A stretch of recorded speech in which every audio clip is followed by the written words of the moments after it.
Ah, wow, wow, wow. Mic check, mic check, mic check. Is my quality good? Hi guys, hello. Hey, how everybody doing? Hi. Hello, hello. Beautiful people showing up now. Hello, local Hobbit. Good to see you, buddy. Always nice to see you. Hi, Levi Funga. Hello, Bamboozle. Hello, Beethan. Hello, Ari. Ari might not be here because she's playing. Yeah. Okay, I gotta go eat now. See you in a little bit, Bamboozle. Bye. Hi, Ari. Why did you censor my name like it's some sort of insult or a swear? My name ain't an insult or a swear. Either way, hi guys.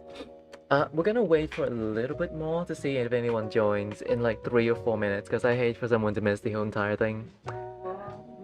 And my grandma is singing karaoke in the background. I hope you guys noticed that. Uh, Hi. Oh, it's been a fucking week. Jesus. Let me tell you something. I've been like just been working on my commission because college has been like rushing me when it comes to like the money and everything. And I need to make a bunch of money in like a short amount of time. But good news, we did manage to gather around like $150 for the college money. Even though it's like only like I don't know, as I say it's like 20% of the total number of money they need for me. If I just give them now, again, I can give them more later on, maybe like next 2 weeks or 3 weeks. But right now, it's looking up. Nice shirt tee. Thank you. I normally don't wear these things, but uh, I feel like this tank top feels a bit, the tank top is really shredded, and I want something to cover on myself. So you know. Everybody ship your money to T now. I'm poor too. Thank you, local Harvard. That's very nice of you. Um, well, to be honest, I am doing better now, but in a way that I probably will have to do something like a donation goal up at the screen at all time to be like, help me pay for college. Well, yeah. Okay, I'm gonna show you guys the commission that I'm working on.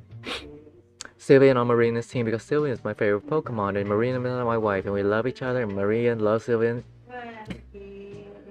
Yes, we will put to Sylvian as a trans flag for the trans girl, don't worry. Wear that shirt in red and black like that one lesbian series. Oh god. Should I? What stereotype? Is a specific one like cool, edgy lesbian character, stuff like that. Don't think too much about it. It's more of like a unharmful joke, if anything. And here is the commission that I've been working on. My dear friend Harley has told me to basically draw one of her OC, and this is Ramos. Hold on, Discord DM. Give it a second. Here they go. Get a good glance, everyone. This is T's art. Oh lord, yeah. This is him chopping off the head of Zeus. It's fucking metal, is what it is. Yeah. Hey guys, did you guys know I'm also an artist?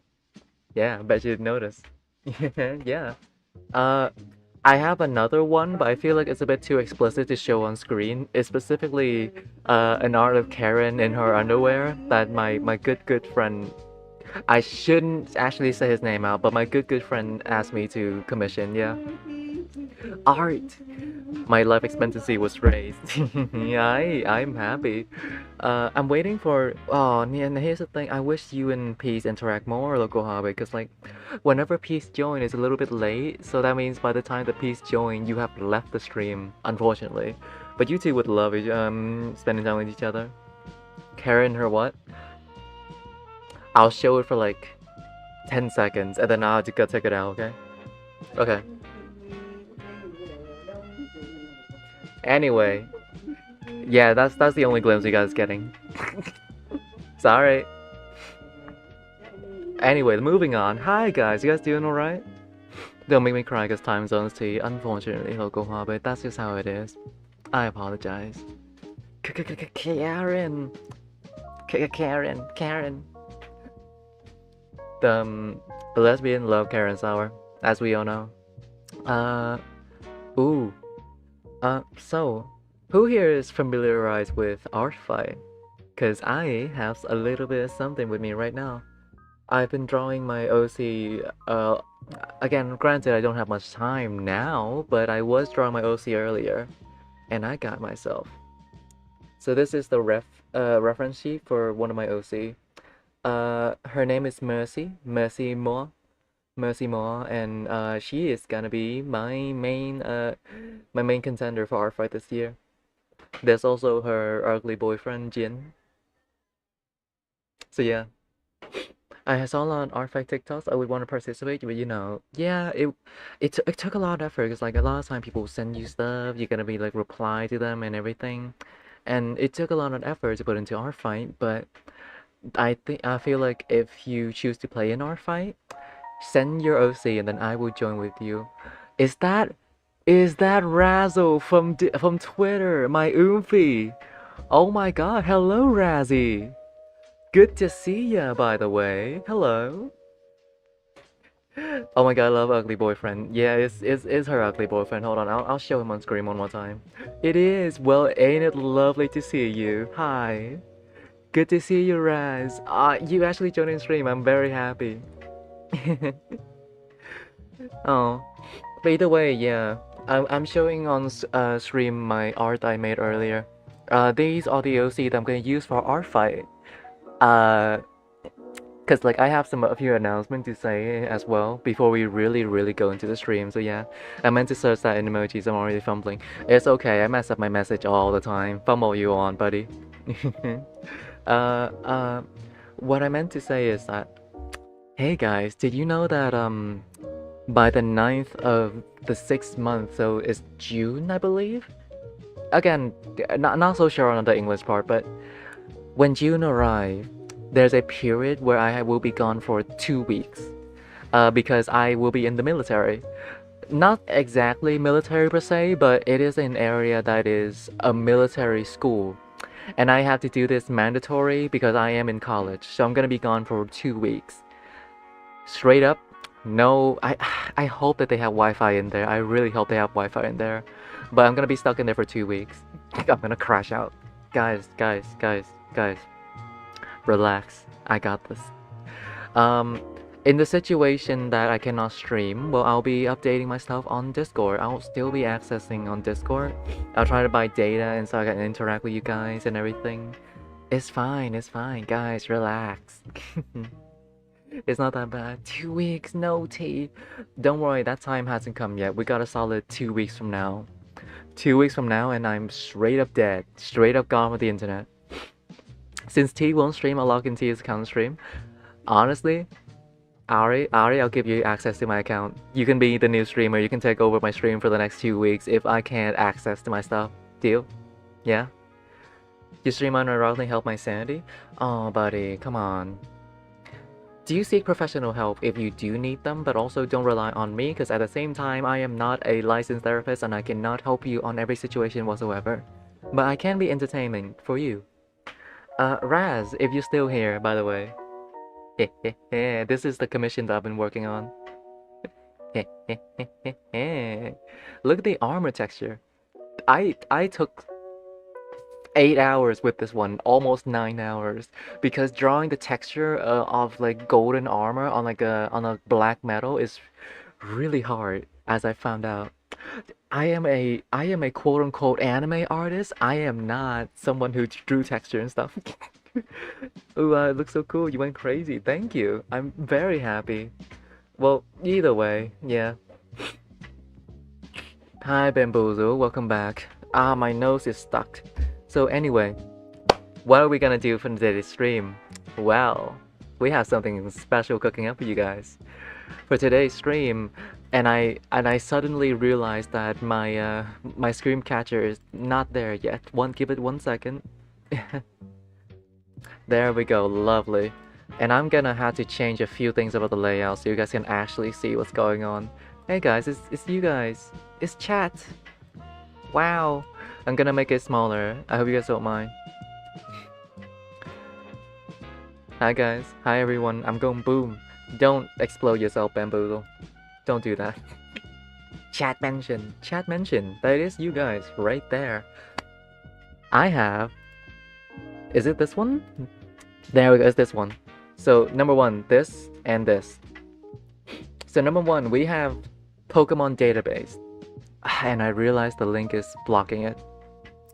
We have Pokemon Database to basically search up every single Pokemon we can find to our heart's content. Lovely. Forgot how nice the pre-evil bop music is. Yes, it is very lovely. It's jazzy as well. Chill as hell, and I honestly... Most people are like... I do have like a diverse Deltarune playlist, but most of the time, this one just plays in the background because it feels nice. So we have this thing, and then we have this thing to basically set up the Pokemon team, and I might have to turn off chat, but don't worry, I still read message just as usual. So yeah, this is basically what we're working with right now.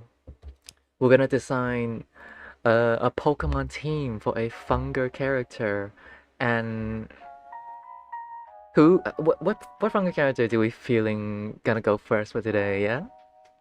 I'll let you guys decide actually. Just type down whoever you guys want like me to analyze and then build a team for first, and then bada bing bada boom, we're going straight right into it. Alucard, hello Alucard, good to see you. Hi. Welcome to the stream, buddy. Already Ari is spamming Marina in the chat, so Marina, Tanaka, Samurai. Alright, we got 3 votes. Marina, Tanaka, Samurai. Hi everyone. Hi Alucard, good to see you. No irony, Samurai, got it. Let me get Wheel of Name. Pull up real quick. So this is how we're gonna do it. I'm gonna add how many times that the name is gonna be mentioned by individual people in the chat. So Samurai goes 3 times. The chance is high. Alright. So Samurai, Samurai, and okay, so that's 3 votes for Samurai. Lovely. Raz vote for her. Who was it? Marina, because I already did that. And earlier, who just sent Tanaka? Let me check. Bamboozle specifically.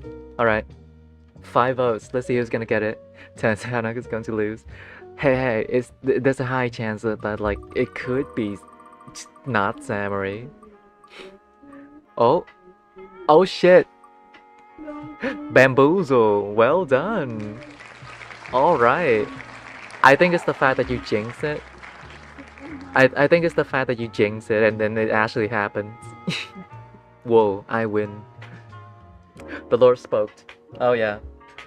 Alright, let's bring up our lovely friend Tanaka, yeah? Where's my lottery ticket? So Tanaka, I wish that there's a better way to do this, but right now we're just gonna rely on the wiki.gg page to get his image. So let's analyze Tanaka as a character first, using the reverse psychology, right, Bamboo? That's just how we do it. It's like getting bones on or like getting like lucky stuff inside the game. That's how you do it. Tanaka is an interesting case because like off of the top of my head, when I look at this, it's normal type. Tanaka is definitely a normal type trainer, right? You guys feel me? In the sense that he is like the everyman, he is like extremely look this, neutral tone to earth coloring, nothing standing out in particular. He is just an average guy in that sense, and I really think that it's just normal type through and through. Hello y'all, hi Bird, good to see ya. What did I miss? Don't worry, not much. We got this lottery thingy going on, so we're gonna do like choose to see who's gonna go first. And right now Tanaka get to go first because of Bamboozle. Bidoof. now hold on. We're not gonna go for Bidoof yet. Cause you wanna know something really funny? This whole generic man vibe going on with Tanaka. There's already a Pokemon leader, Pokemon gym leader, Pokemon Gen 9, normal type, normal gym leader. There's already a guy that is basically just Tanaka. Larry. Look at this man. Whoever is singing in the background is super sweet. That is my grandma. That is my grandmother. Straight up. No joke, my grandmother loves karaoke. Can you... Look! Why is there 3 samurais? 3 people voted for samurai and she didn't win, so we're gonna... the chance of her is higher, yeah? I'm going through a really tough time in my life. Can you push Prigatitos, Olivia and Levi and Pushina, please, T? I will keep that in mind, Rick. I will keep that in mind. Don't worry. His name is not Larry. Stop. His canon name is Larry. It probably isn't, but I think it's a really funny joke. It's like yeah, he doesn't have a last name. He's too average to get one. He's too normal to get a last name, so he just uses like initial name twice.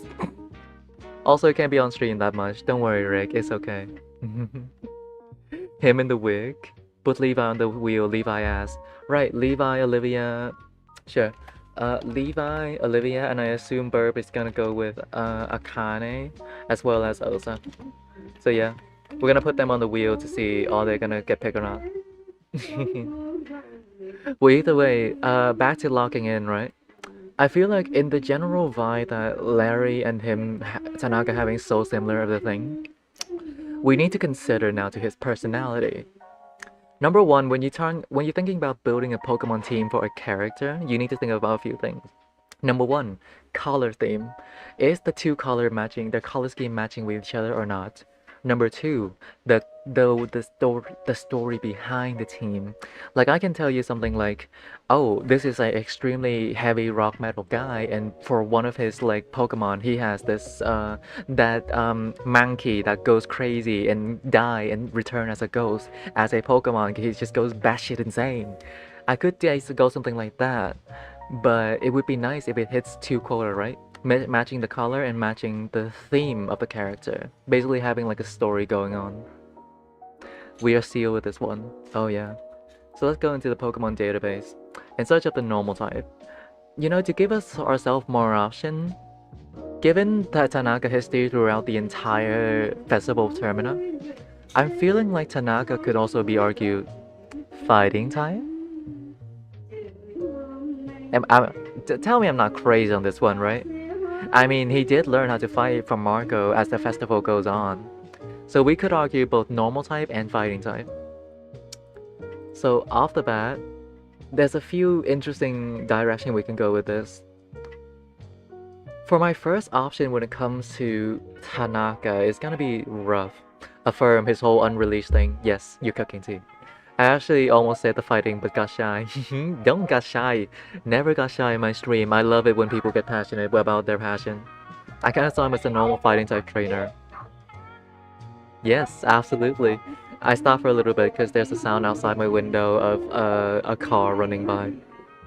So off the top of my head, he is also a businessman. So we need to put that into consideration. What type of normal type Pokemon that can help him out on his business journey, right? I mean, the first thing I think of is like maybe a type of bird Pokemon that can kind of help carry his luggage around, but that feels a bit too mean. But I remember there is one normal type Pokemon from Gen 7, no, from Gen 9 actually, that kind of fits his theme. And she actually might be a normal type. She's actually a dark type actually. Here, I'll pull her up. Dark type Pokemon on Gen 9, and you scroll down, you find her. Bombardier. I mean, the color scheme does match. And now, in a sense, I guess like having a Bombardier around in his team to basically carry his luggage around could be like a pretty effective way to like bring his stuff around. I don't see what's wrong with it. Now certainly there's a few things wrong with this actually, because Bombardier is a dark type for a reason. It is a Pokemon described as, I'll read it out for you guys. Bombardier used the apron on his chest to bundle up food, which it carries back to its nest. It enjoys dropping things that make loud noise. Bombardier is a little pun, is from a bird as well as a bombardier, someone who throws bomb at the enemy backline. So, yeah. Give one he can ride. He travels from meeting now? I don't know. Yes. Bombardier for carry his luggage. So that's gonna be our first Pokemon. 1 second. Bombardier as the first Pokemon. And then for the second Pokemon, we need someone who helps him carry his luggage around. And I'm feeling a big guy, a big and tough guy who can help him do that.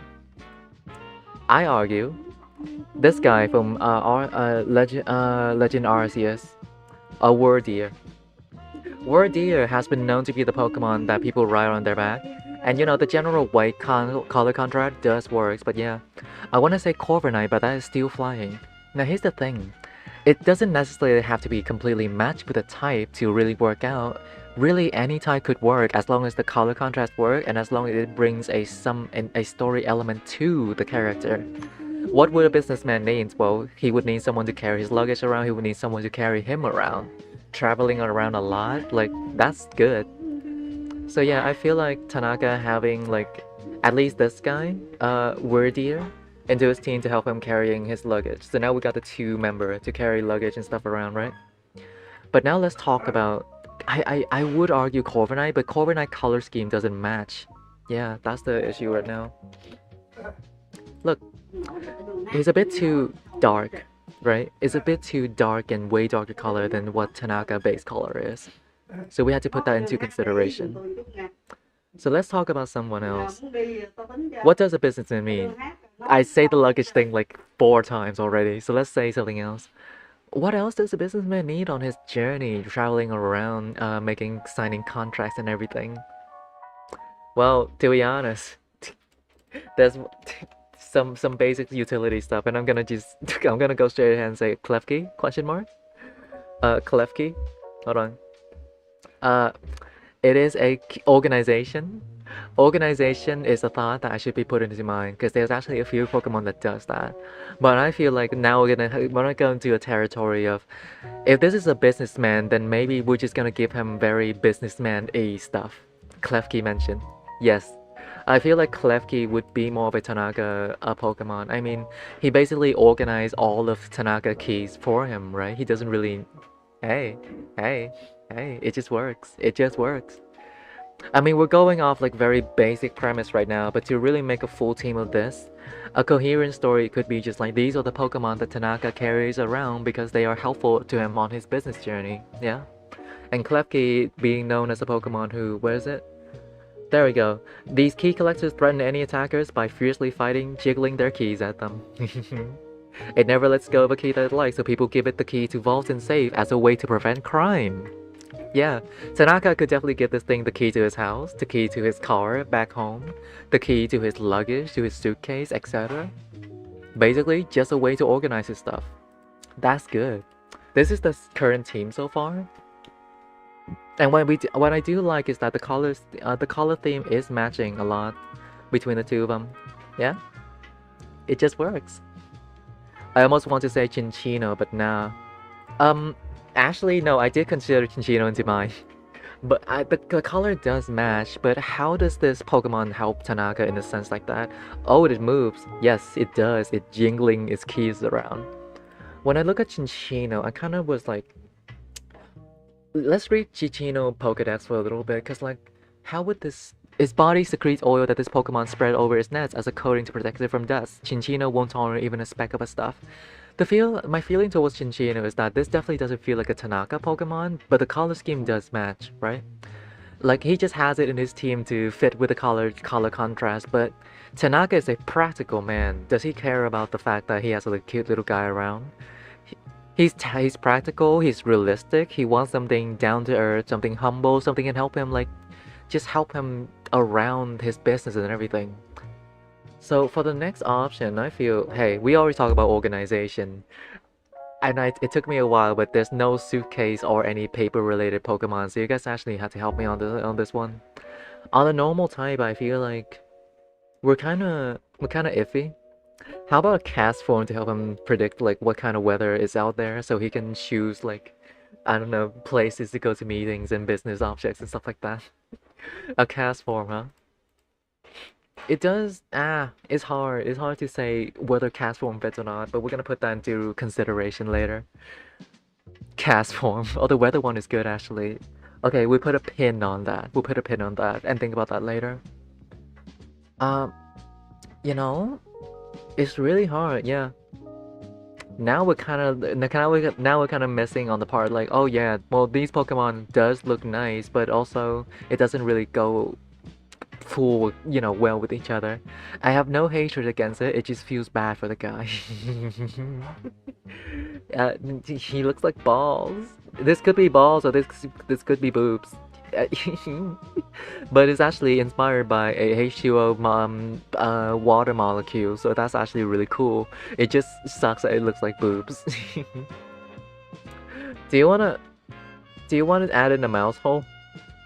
Really, it's really hard to say, but I mean, look. I mean, these two certainly fit with the colors, certainly fit with the type, but is there like a story that we could imply behind this? You know, I would argue that the mouse hole, that this feels like a Marco Pokemon, and I'm gonna argue about that later on, because Marco does have like things for Tiny Little Guy. The different train of thought and vanity. People trash his stats so much. He, ooh, 70 across the board. Oh my god. Oh, cast form. It's mid across the board. Nothing going on for it, unfortunately. But yeah, I feel like for like a Pokemon team like this, we're now running into a situation where we want to give the team meaning instead of just matching the type, as well as matching the color scheme of the character, right? We need to figure out that one first. Marco Love Little Guys, we need, yes, Local Hobbit. We're gonna add that later. But now it's just like, shit, now what do we add in that actually makes sense? Well, I think it's time to broaden our horizon. Let's search from other type. I'm gonna argue Steel type real quick. Steel type. What kind of Pokemon on Steel type can actually help us? A really funny thought is I'm gonna give where is he? Hold on. Goldango because he's a businessman. It could work. Goldango because he's a businessman, but that's like a very surface level reading of the character. I'm actually looking for one specific Pokemon. He's actually around here somewhere. Hold on, I'll find you. There we go. A Bisharp. I love my Steel type. I love all Pokemon, honestly. Their design are fun. A Bisharp to cut up documents. Is this arguable? It's really hard to say, but now I do like to mention this guy evolved into King Gambit, and when it comes to like the for a Pokemon for a Pokemon trainer to have Pokemon coming from their original place, King Gambit is a very like, you know, definitely samurai inspired Pokemon. And since Tanaka is from Edo, which is basically just Fear and Hunger in universe of Japan, it just works, yeah? Also, hello Lucida Handwriting. Welcome to the stream, by the way. Hi. Great to see ya. How's your day? I hope it's been going well, yeah? That makes sense. Okay, this is definitely a Tanaka one, yeah? King Gambit. But you know a really funny thing that I can add here? Because the thing is, King Gambit has a very unique way to evolve, and it kind of mirrors the way that Tanaka has getting better throughout the entire festival, right? Think about this like this. Tanaka at the start is practically harmless. He is basically just a poniard right here. He's basically just a little guy. But as the festival goes on, he trains himself to be better. He gets better at defending himself. And at the final part of the game, his HP is way higher than even August himself. That is something to put into consideration, that Tanaka actually gets better. He basically, like a Pokemon, evolves throughout the festival.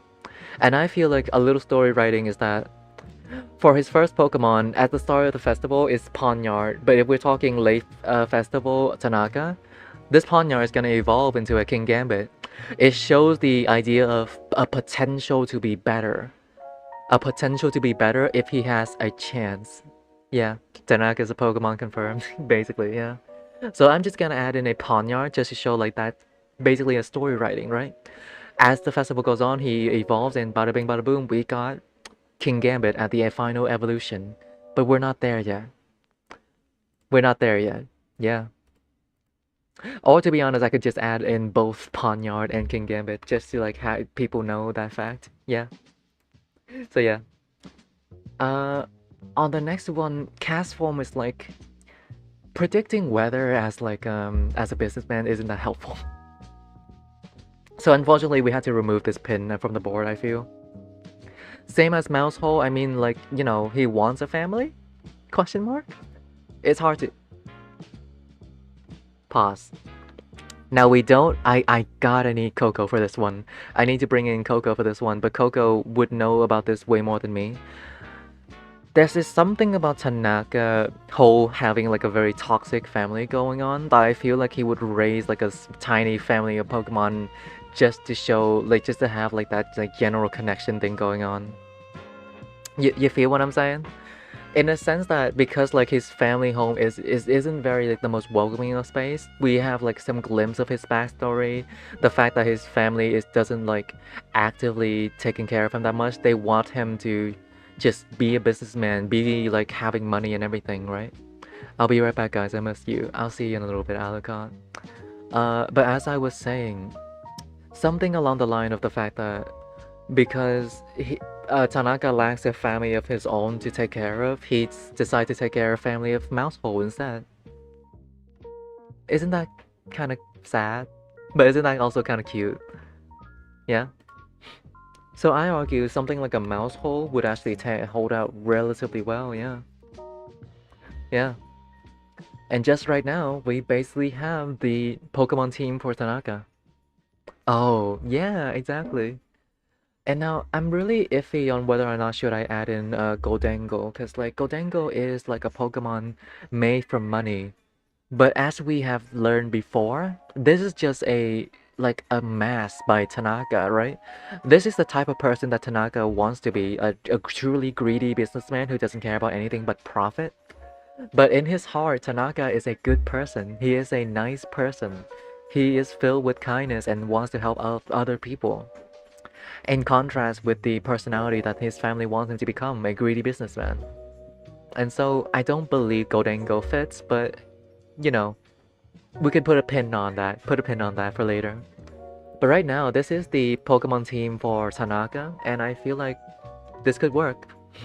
The money thing is what people make him go for, but he just wants to help his family and keep people happy. Exactly, Local Hobbit. So, yeah, basically, I feel like this is a pretty solid team. Now, I would like you guys decide on this one. Do we keep both Pawniard and Kim Gambit, or we only keep Pawniard? Because, you know, we are talking like this is his team at the start of battle, but... No. As a Pokemon trainer, King Gambit gets stronger the more Pokemon that is knocked out. So, King Gambit could be like Tanaka showing his final form, Tanaka showing his true power at the end of it. So yeah, he is all golden for me. I like Tanaka a lot. So for the first team for Tanaka, I'm actually gonna post this into my Discord server. By the way, Raz, if you would like to join in the T-Fungaling Discord server, if you're still here, the option is still up there, by the way. As well as the local Hobbit. If you guys want to join in, the place is always welcoming to you guys. Yeah. So we got the first one. Tanaka is done. Lovely, isn't it? Honestly, for the first character reading of the night, I think we did relatively well. Yeah. This is the Pokemon team for Tanaka. Actually gonna post this as well with like the proper image and everything, so give me a second. Oh, I found this really fun. Up next, who do we have up next on the wheel of names? Let's see. Got some option, guys. A lot of Samurai, but everyone is kind of even out. So thank you, Bamboozle, for the Tanaka recommendation. We're gonna continue next. Kisses Tanaka by Rugged Handsome Look. Oh yeah. Spin the wheel. Alright, let's see who it is. Oh, if only Ari was here. I find it funny that there's 3 Samurai, but none of them are hitting. I feel like that's got a little bit of story writing going on right now. She's always fails, unfortunately. We are talking with Marina now. Let's go on Marina, yeah? Marina wiki.gg Funger. Marina is an interesting case, because right off the bat, I kind of... Well, let me pull up her image first, and then we'll go for it. Marmar time. Samara is a girl failure. I love her. Exactly. I'm gonna try and show the chat one more time. Hold on. I'm gonna show the chat, but I'm gonna make it really small so it doesn't obscure most of the screen. So I hope you guys don't mind that, okay? Right around here. Pull it down a little bit. There we go. Oh, okay, actually largen the page a little bit. But this is Marina. Now, when it comes to Marina as a character design, I'm actually have a few interesting. That's the penis one. Hold on, where's Marina's battle sprite? 1 second. Hold on. There we go, Marina battle sprite. The code word for magic type or magic anything related in general in the Fear and Hunger universe, when it translates into the Pokemon universe, it will be something along the line of psychic or ghost type or supernatural type is basically what we're aiming for. Ari couldn't come today. Ari has to play Identity 5 ranked, unfortunately. So yeah, psychic. Yes, Bamboozle, psychic type. 1 second, my grandma is screaming in the background. My grandma is like, buy grocery now. Anyway, when we talk about psychic type, there's actually a lot of Pokemon that actually, I would argue fairy as well. Because if we're talking like this, there's so many directions that we can lead Marina in. With the fact that she is a magic user, with the fact that her profession, her whole thing is like a dark occultist. So I'll tell you this. For Marina, we're gonna go for the more sinister side of magic. Because in Pokemon there is like the fairy and psychic type, but we got his counterpart, the ghost and dark type, right? We have like a yin-yang balancing thing going on. And I feel like an interesting read on Marina's character is that she would be actually having Pokemon from both sides. Dark type, yeah. So first off, let's just go with something that fits with her color scheme first. So these are the psychic type Pokemon, and off the bat of my head, I mean, hey, does Marina seem like a pony girl to you guys? Galarian Rapidash, yeah? Do you guys feel like a unicorn would fit Marina? Because I feel like it's a bit too bubbly, but we'll put a pin on that. Off the top of my head is the fact that it is pink and white, which does fit her color scheme. But we need to think like a story application of this, and if it fits or not, we'll add it. Yeah, the ghost of her past and her magic, and dreamy fae of her magic and coexisting. I don't feel out here out. Yeah. At the same time, I would feel like, I mean, Espeon. Oh my god, right. Espeon. This is just a Marina. This is just Marina. Yeah, it just works. I could read Marina as a character who specifically raised very cute Pokemon. Very quick Pokemon that actually can like fuck people up. And that's the general vibe going with Marina as well, right? I mean, she's a cutie, but she's gonna also fuck you up and you're not careful enough. Hey, you never make the mistake like I did, fighting her on the train without having proper preparation. This girl can straight up blind you and then you run if you can't beat her fast enough. Oh baby Espeon, yes. You know what? Yeah. For Marina first Pokemon, I'm feeling up an Espeon. Really feeling an Espeon. Yeah. Oh yeah. The Ponytas hated spawning for me. Oh my god, perfect. Yeah. So, I'm telling you guys, like just basing the character on the color scheme actually helps a lot. Yeah. I love Espeon shiny form. Espeon. Oh, you know what? I haven't seen an Espeon shiny before. Hold on. Espeon shiny form. Is that the one where it turns green? Hold on.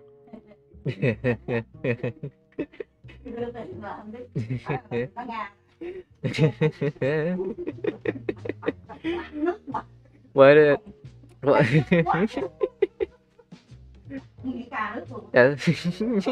Espeon turned into Globus Cleavus, yeah. Thank you, Bamboozle. I didn't even know that exists. Hell yeah, that's awesome. Okay. On to the next one. Hey guys. A lot of psychic Pokemon giving that graceful attitude. This thing is like, this is just Marina.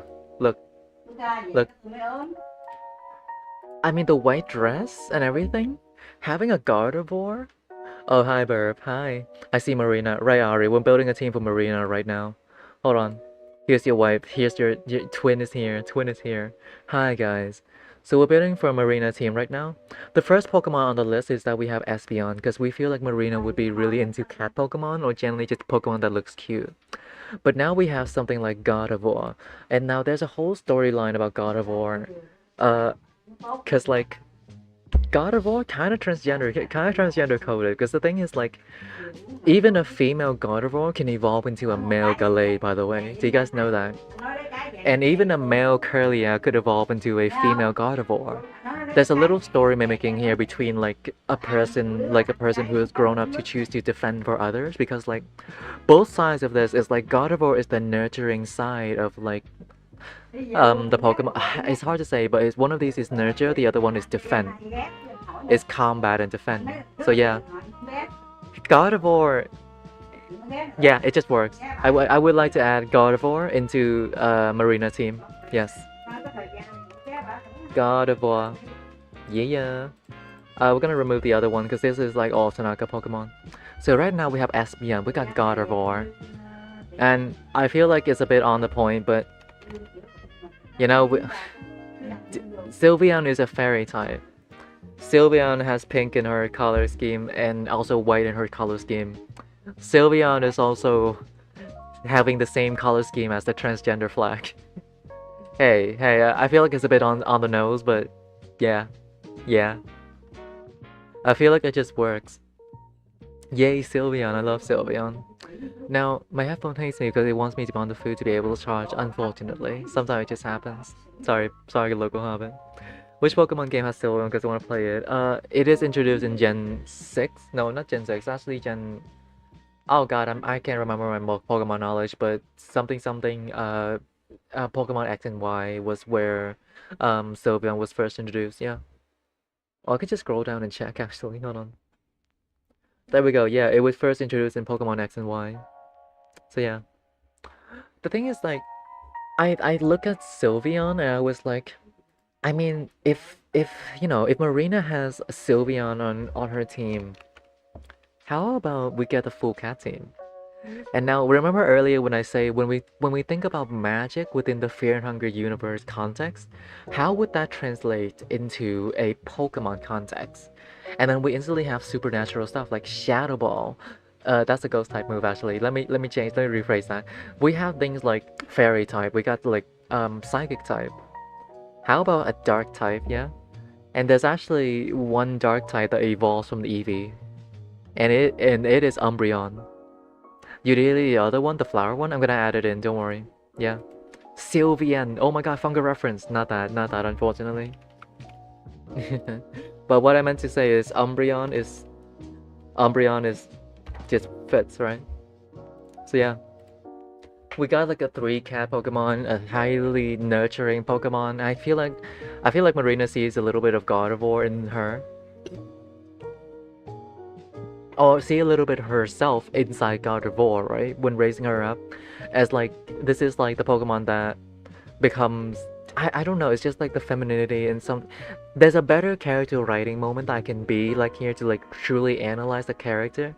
I just can't think of it right now, but if I have a proper script, I can probably write it down about the relationship between like becoming like a nerd, if like following her father's path to be like a dark priest, or choosing to be like the option that her mother has given her to live a life without hardship, that it does not endure the hard life of being a dark priest or being forced into something that she doesn't want to be.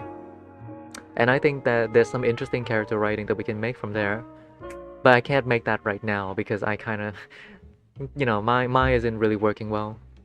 Would I totally buy Pokemon X? I'll tell you after 3, don't worry. So yeah, I feel like for a team this is pretty solid so far. So let's go on to another round. We're gonna scroll down a little bit to see if there's... Oh my god. Oh my fucking god. Oh my fucking god. This is just Marina. Gothitelle is just Marina. Holy fuck. I did not even think about it. No, Gothorita. This is... Holy fuck, look at this. Have you ever seen a more Marina coded... No, pause. Pause. Samuri. This could also be Samuri. Let's put a pin on that. Gothitelle, I love her. Who's this diva? This diva is... this diva is Gothorita, the manipulate Pokemon, and Gothitelle, the Astral Body Pokemon. Oh yeah, so this feels like Samuri more, yeah, but like... You know, Oh yeah, let's say this one for Samurai actually. Yeah. This is like a I've never seen. I was like, yeah, this is Marina. No, this is Samurai. The color scheme just matches well. It's like gothic, it's black, and it's like black and white is definitely Samurai color theme, right? She is the Astral Beauty. So yeah, this is Samurai Pokemon. We're gonna save that for Samurai. I feel like I mean a Hatterene really ultimately in the end is more of the fact that there are a lot of Pokemon that gives off the like again trans flag. I need to emphasize this heavily. It's really funny that a lot of psychic type Pokemon has the color scheme of the trans flag. And I think it's even funnier that those color scheme just happens to match with Marina's color scheme. And I think we should add it in because that's just like God saying like, my beloved child, you will have a transgender Pokemon. Yeah, we're adding in a well, what was her name? Hatterene. Oh yeah. For some reason I thought about Marina having a book related one, but random. Oh no, a book related one just makes sense because book is actually a very major thing within the magic concept of fear and hunger. And for a book Pokemon to exist, we'll definitely gonna add it into the ones in the magic character. Why did you censor your OC's name, Celeste? The second evolution for Hatterene is so cute. Oh, absolutely. What? What? My music is glitching out a little bit. But yeah, Hatterene Ashley's second evolution is this thing, Hattrem. Look at her. And I really like the fact that it's basically a little blob that has grown legs, and then his hair, like its hair just start growing around his body, and bada boom, it forms something like this. Because Celeste is a lesbian. Hattrem, yes, she is very adorable. Baby, look at that thing. Yeah, look at the little blob. Hattrem, I wanna bite it. Yeah, look at it. This is a hatena. Is a hat and an antenna, and it works with like the. It's a little pun. Throughout the entire line, the hat just gets progressively bigger. It was like a little sleeping cap. Sorry, I had to burp a little bit, and then it evolves into like more of like a witch cap, and then it goes full magical witch hat at the end of it. I think that's a really cool detail. And fun fact, the little antenna thing that it has right here actually moves like an arm. It's really cool. So yeah, for Marina's Pokemon team, I think this is like the general vibe going on is that Marina would have very high feminine Pokemon on her team. And like just like a mutual type of like psychic and magic type. And now we're thinking now let's think about some practical Pokemon, yeah? We have a lot of like just straight up vibes that fit with Marina. We need a Pokemon that can help Marina. Can I bid her? Yes, yes, you can, Ari. You can bid her and then she's gonna destroy you. Absolutely destroy your brain. Because they are psychic type and they can destroy you with your mind. Now add another evolution. That's the thing. None of the other evolution just fits with Marina now. All the evolution just kind of like pales in comparison now because like we have used magic, we have used like all angles that we can go with evolution. Like what was it? Hold on. Dark type, magic type, like no dark type, psychic type, fairy type. We got all of that going on. We don't need another evolution, Ari. We need a practical Pokemon. A Pokemon that can just be like helpful with Marina. What about shiny? Now, if you can argue, if you can find a shiny Pokemon that you have in mind, I'm down for it. Add a Ditto.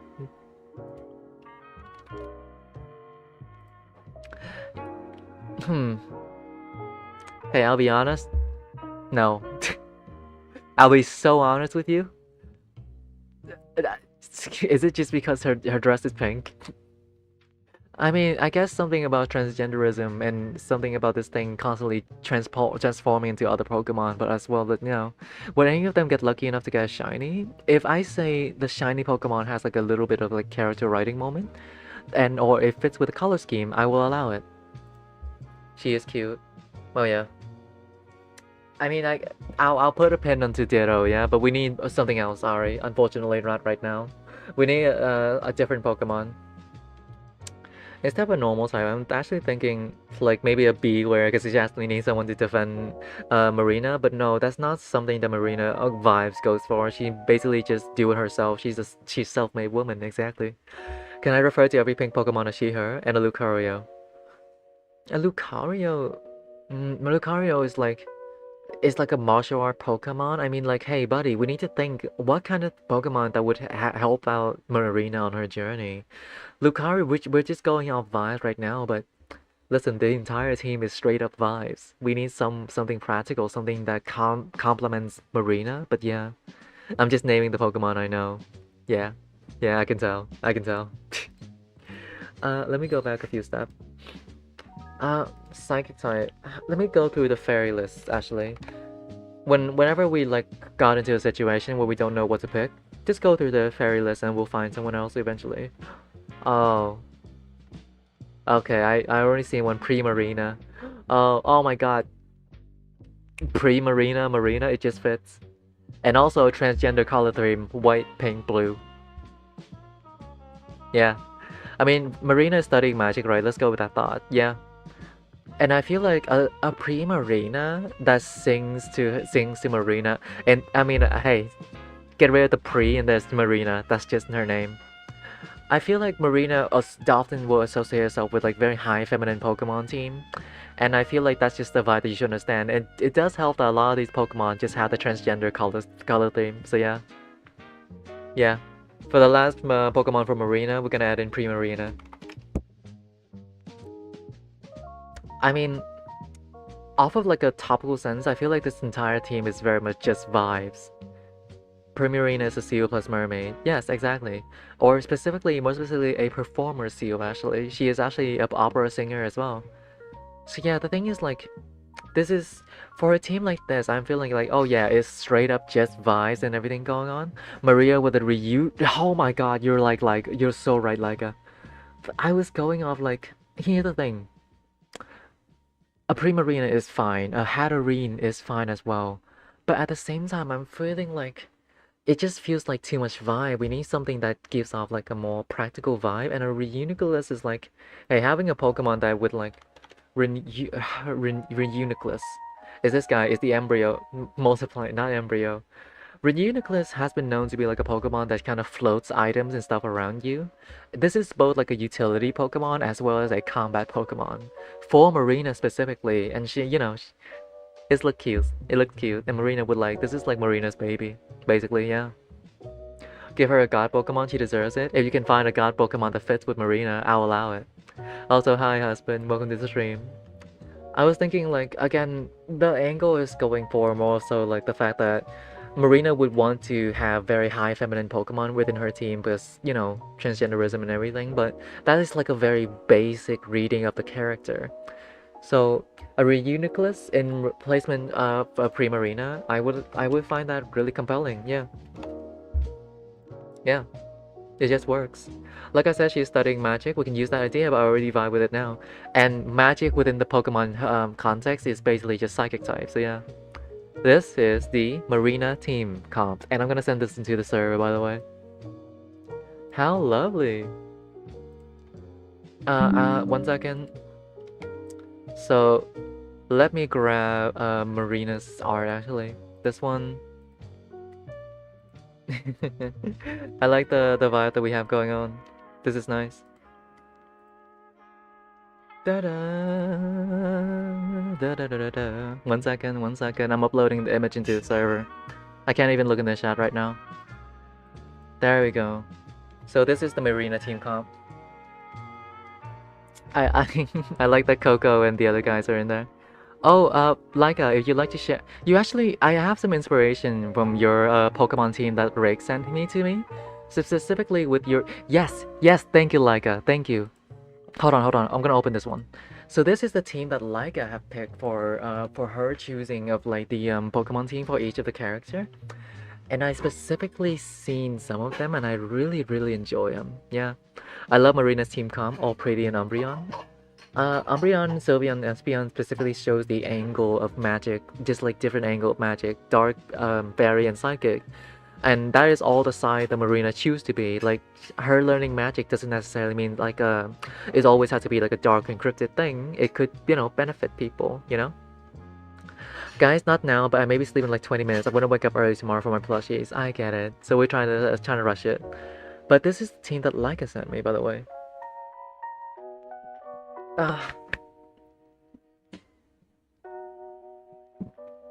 Hi, peace. Welcome to the stream. So you stay for us for now. Local Hobbit, we're gonna keep you around for a little bit more.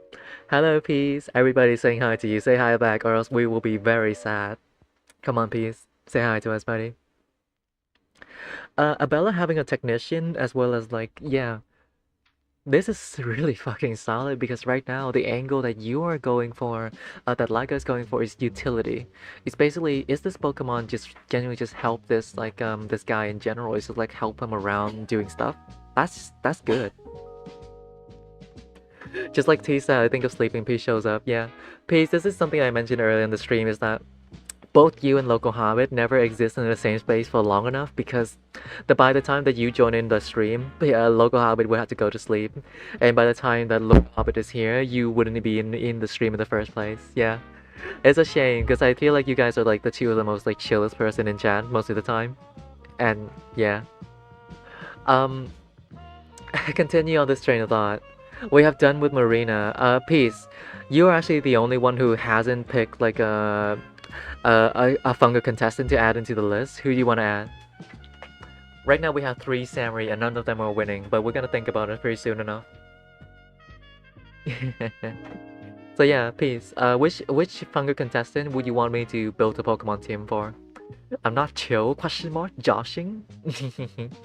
You are chill, but chill in the sense that I would like to go crazy and go ham with you and have fun and a lot of time with you, and I feel like that's definitely not the definition of chill.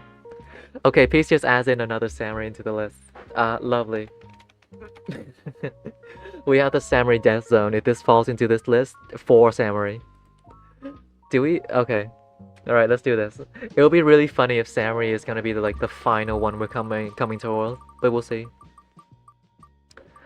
Oh, wow. Okay, yeah, we go Samurai now. 1 second. I think Henrik is the only one that will especially look for Pokemon that are useful for him, so everyone else just ended up with finding Pokemon on their space they live or work.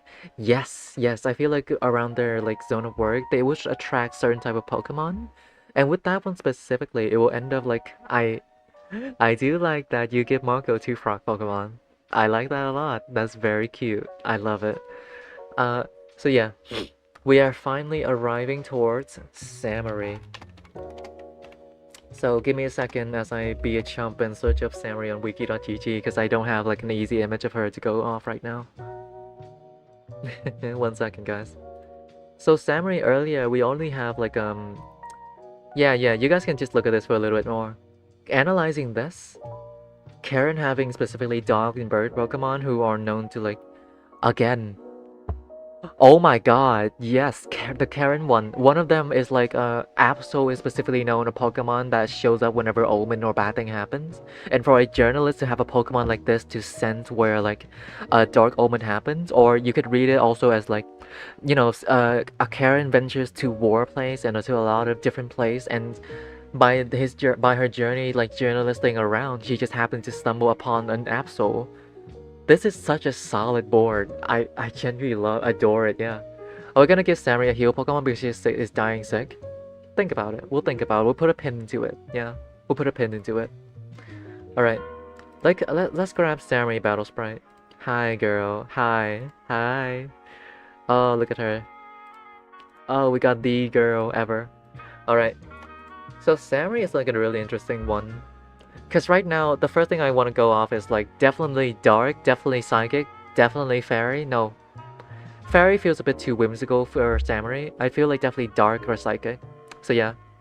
I already love that. Yeah, we're gonna get to Karen pretty sick. So for my personal choice, remove all instance of Samurai. For my next personal choice, I'm actually gonna add in Karen. Because I like Karen Sour a lot. Banette, yes, Bamboozle. Haunted Toy, yes, that's definitely Samurai, but we're gonna come to that pretty soon. We're gonna go with the first one I think of.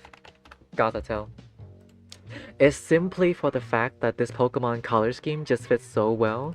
Gothorita, yeah, look at this.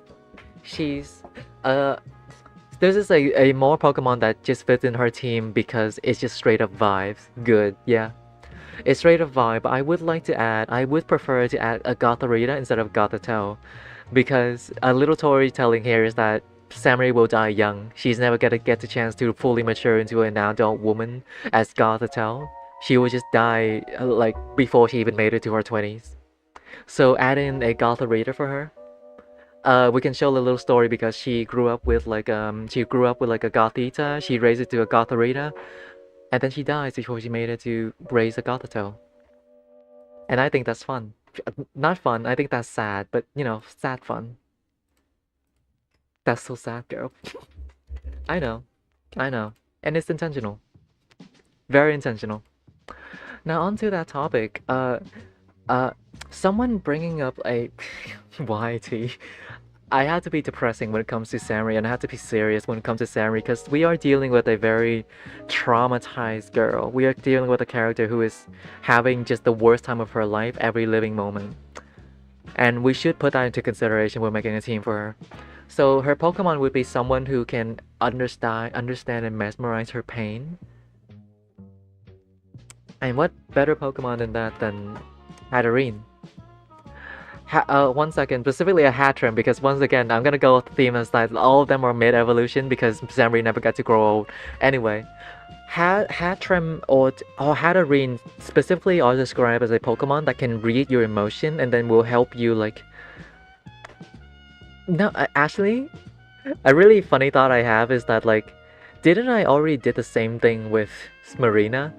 And now Marina having a Hatterene that can sense strong emotions, and then Samurai on the other room fucking going crazy. Do you see that the angle where like the Hatterene just kind of spotted Samurai so easily a lot of the times, but it's sensing that those emotions are like obsession and love, and then it's like, oh, eh. I'm not sure how I would want to go with this angle, but we would pin onto it when it comes to Hatterene line because I feel like we need a Pokemon that reads her emotion and can actually help Samurai calm down a lot of the time. So that's why I kind of aim myself towards like the psychic Pokemon specifically, but we'll see about it, yeah. Gothorite is the first one. I feel... Really clicking my tongue thinking about this one. I mean, I obviously can just go to Dark-type Pokemon to really see what's going on here, but it's really hard to just simply say, you know, this Pokemon has a good color, it matches with the character. What does it do? You know? Does it have any story significant and everything? She wouldn't choose a Pokemon that would help her. Go more on that thought for me, please. I'm actually curious on that reading, actually. Maybe in a happier AU. Then specifically, I mean, no matter how many angles we see it, yeah, I don't think she got much space to choose. Yeah, you got a good point. There is specifically a oh my god, I never even think about it. She's dying, fucking ghost type. Like, duh. So yeah, I feel like Samurai would attract a lot of ghost type because they can kind of sense that she is actively dying, and for Samurai to have like a Pokemon that is slowly draining her life energy, I mean, hey. And here's the little story reading. Chandelier is a Pokemon that drains the life of the people around it to fuel its fire, and the fact that out of all of Samurai's Pokemon team, Chandelier is the only Pokemon that is fully evolved, meaning that this thing is actively draining the life force out of Samurai as time goes on. It is a ghost type. Yeah. Do we vibe with this reading or not? Because I feel like originally Samurai would have just have a Litwick following her around, but as time goes on, like the negative energy that she has, the active like slowly leaking life force of herself, she just eventually gives in to like Chandelier for exists. Yeah. I think she hates herself a little too much, or not even that, she doesn't see the reason on that. Why she deserves to be happy, then wish she could have a Pokemon that will make her a little stronger. So, the Samurai writing character right now is like, because right now I'm having Gotharita simply for the fact that, no, this could be just the emotion Pokemon. This could be the Pokemon that sends Samurai negative emotion towards itself, and then it chooses to dedicate itself to follow Samurai around. I feel like that would make sense. So yeah. And something nicer girl had a lot of time to teach her. Yeah, I like that reading. So now we have the idea that Samurai just attracts Pokemon to herself, but these Pokemon are very often associated with death, decay, just Pokemon that is ultimately negative. It wouldn't make her stronger, wouldn't make her any more beneficial, but they are the same ilk as her, right? They are the Pokemon that just kind of fit with her. But I am curious to see what your guys write character reading on it. I can also see a Gabanet on here as well as a Murkrow. So yeah. Oh my god, bug type, obviously, because he's also. Oh no, another mid evolution. Yeah. Oh my god, that's his word. Hold on, what's the name of the Centiskorch? Not Centiskorch, it's a different Pokemon, it's a bug type. Where are you? I know you're on here. Where is it? Would it be a bit too mean to give her a Cascoon? I use Rattata or Slitherwings because she might find it on Rare Dimension or something. Yeah, yeah, you know what? Yeah. I'll put that into consideration about the Rare Dimension Pokemon for how dimensionally warping they are. But another fact is that Gothitelle specifically, when it comes to Rare Dimension implementing that into the Pokemon universe, we actually do have that. Those are the dimension creating by a Gothitelle, because Gothitelle is specifically known as being strong enough to actually create a own dimension of itself, right? They can predict the future, the placement of stars and all that. So yeah, Whirlipede, thank you Bamboozle. Whirlipede is the one that I was looking for. But where was it? I was thinking about a Cascoon, Cocoon waiting to be like maturing, and the fact that she kind of has it around. I mean, hey, it's really just a character, just kind of worked around it. I originally thought about Whirlipede because that is the Pokemon that Laika choose to have in the Samurai team, and I think that is really interesting as a character reading.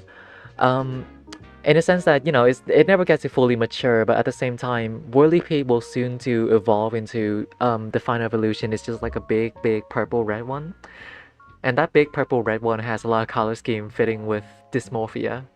Yeah, I mean it just automatically connects the dot and you can see it too, right? So I feel like Cocoon, like Cascoon.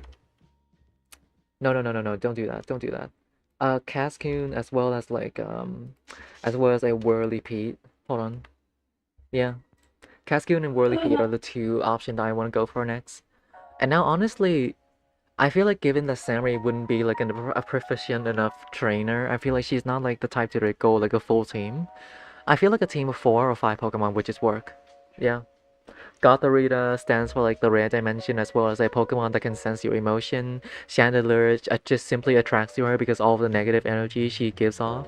And Cascoon and Whirlipede, Pokemon that she desperately tries to evolve so many times throughout her life that she never managed to get to. And unless she Moonscourge into Dysmorphia, those Pokemon are never gonna evolve either. So yeah. Did you know that I'm actually stealing brain Wi-Fi and that's why I'm getting so in sync with other people here? Everybody is like spreading a little bit of their mind connection towards Bamboozle so Bamboozle can understand you guys. Yeah. Tell me what color I'm thinking of then. What color is Local Hobbit thinking of, Bamboozle? So yeah, for a team like this, I feel like this is like a good enough read, but I would like to add at least one more Pokemon. And then I think about this, Laika, if you're still here, I'm curious about the Murkrow edition. What exactly Murkrow? Is it Murkrow or is it like a smaller evolution of it? I forgot. Murk. Murkrow. There we go. I'll be right back, but I'm kind of curious on what Laika's thoughts on why the Murkrow is there, and I'll be right back because I need to drink some water. Be right back.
Ay, ay, ay. Hi guys, I'm back.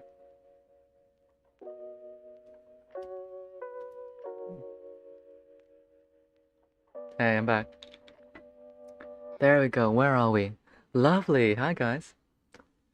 What? I added Murkrow because I was forced to. I was held gunpoint to. Did Ray force you to put Murkrow into it? Into Samri's team because she just likes Murkrow? I mean, she did threaten me to add in like Poochyena as well as like Sprigatito for Levi and Olivia. So yeah. No, it was another oomph. I see. Okay, yeah. Did we do Levi already? We haven't actually. And it's really funny because nobody's recommending Levi at all. No, we do have one. And it's actually thanks to Rick. We didn't do him yet, but yeah. I feel like for a Pokemon team like this is kinda solid. Now I'm gonna think about 1 second because I actually want to add in another ghost type. Hold on. Oh yeah, hold on. A Banette. There we go. I feel like a Banette would just fit. A Banette would just fits right in along with like all the grimy other ghost type Pokemon. Yeah. Banette. There we go. So yeah, good team. This is the... Oh, sorry, I hit my mic. So yeah, this is the Samri Pokemon team. I'm gonna actually send this into the Discord real quick.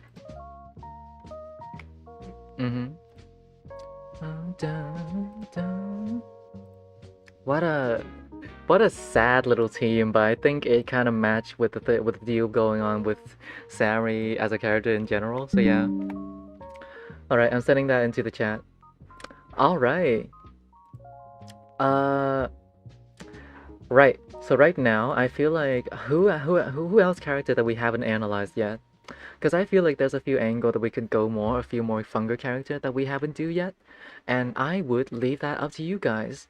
Which, hey guys, is there any fungal contestant you guys want to get added into it that didn't get the chance to earlier? Now here's your second chance, and I'll pick the one that shows up the most during chat. Yeah.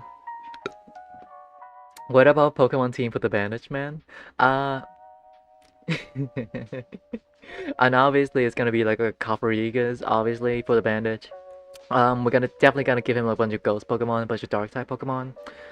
And I think for the hell of it, I think at least one normal type Pokemon that is obviously not normal at all. I see a Bella. Okay. Did we do Karen? We haven't done Karen yet, but she is on the... Oh wait, you're right. No, Karen's hour is here. We'll add her in later, yeah.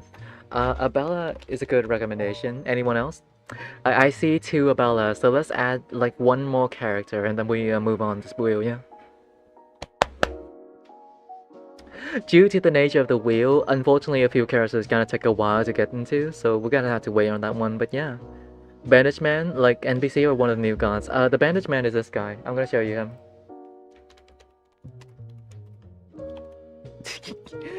Bandage Man is a merchant actually. No, fuck. Bandage Man, Fear, and Hunger. There we go. The Bandage Man is August. August, please. Alright, Laika really wants August. Alright. August into the list. Bandage Man is this guy. Do you see a logo of it? He's the guy that sells you stuff and he has the little baby. Quote unquote. Baby calls the baby. Yeah, it's him. The guy that hits the body in the ground. Hi Laika. Laika and Peace. Hi guys. Say hi to each other. That's him. Oh, evil white man. Evil white man. Do we add in the evil white man? Wait a second. I don't think this is the Bandage Man. What? What? This is not Bandage Man? Hey, I'll let you guys choose on this one. Do you guys want me to add in the evil white man or not? My vote is obviously a no, but I want to see what you guys vote. The imposter. Yeah. Let's make a poll in chat. Actually, it's been a while. I want to use this. I want to use this chat a lot. This poll feature. Do we? The question is, do we allow the evil white man, Pav, to get in? Yeah. Are we allowing it right now? Yes or no question, guys. All right. Here's your option. Good luck. His car will be used to cook stuff. Surprisingly, I want to know what you put.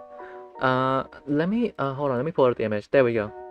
For actually no, there's no pop team because actually this is only counting for.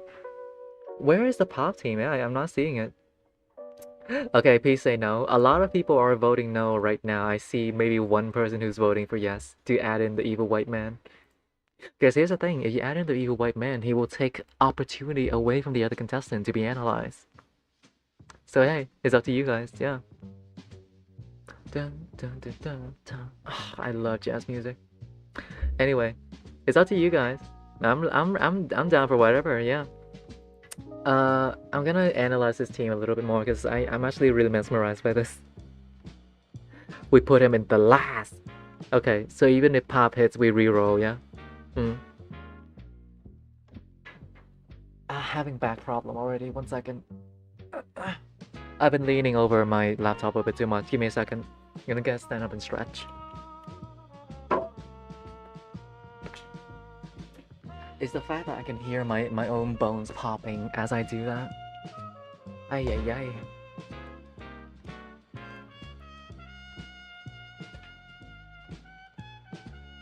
There you go, I'm back. Alright, so far the general consensus is that we are not allowing the evil white man to come back. And I think let's keep that like that. Alright. Spin the wheel. Are we ready? Are we ready? Let's do this.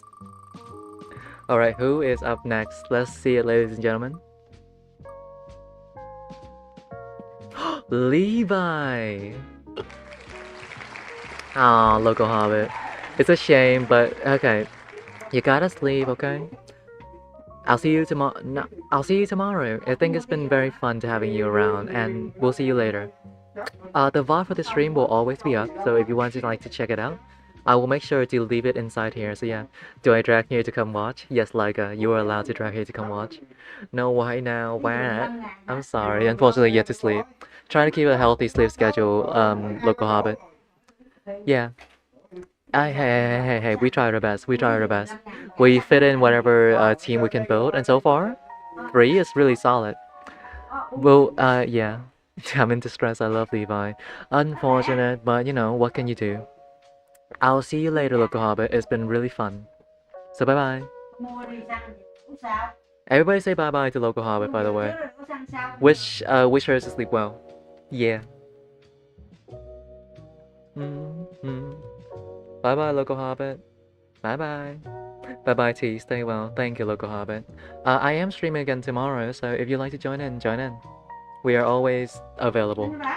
You're always welcome within the T community, is what's going on right here, yeah? Levi. Hey, guess who's here? Good night. Good night, local hobbit. Rick, hi. We're gonna build a team for you. Hi, Rick. Hi. Alright, let's do it. So, for a Levi team, right off the bat, hold on, I actually need to pull up an image of Levi.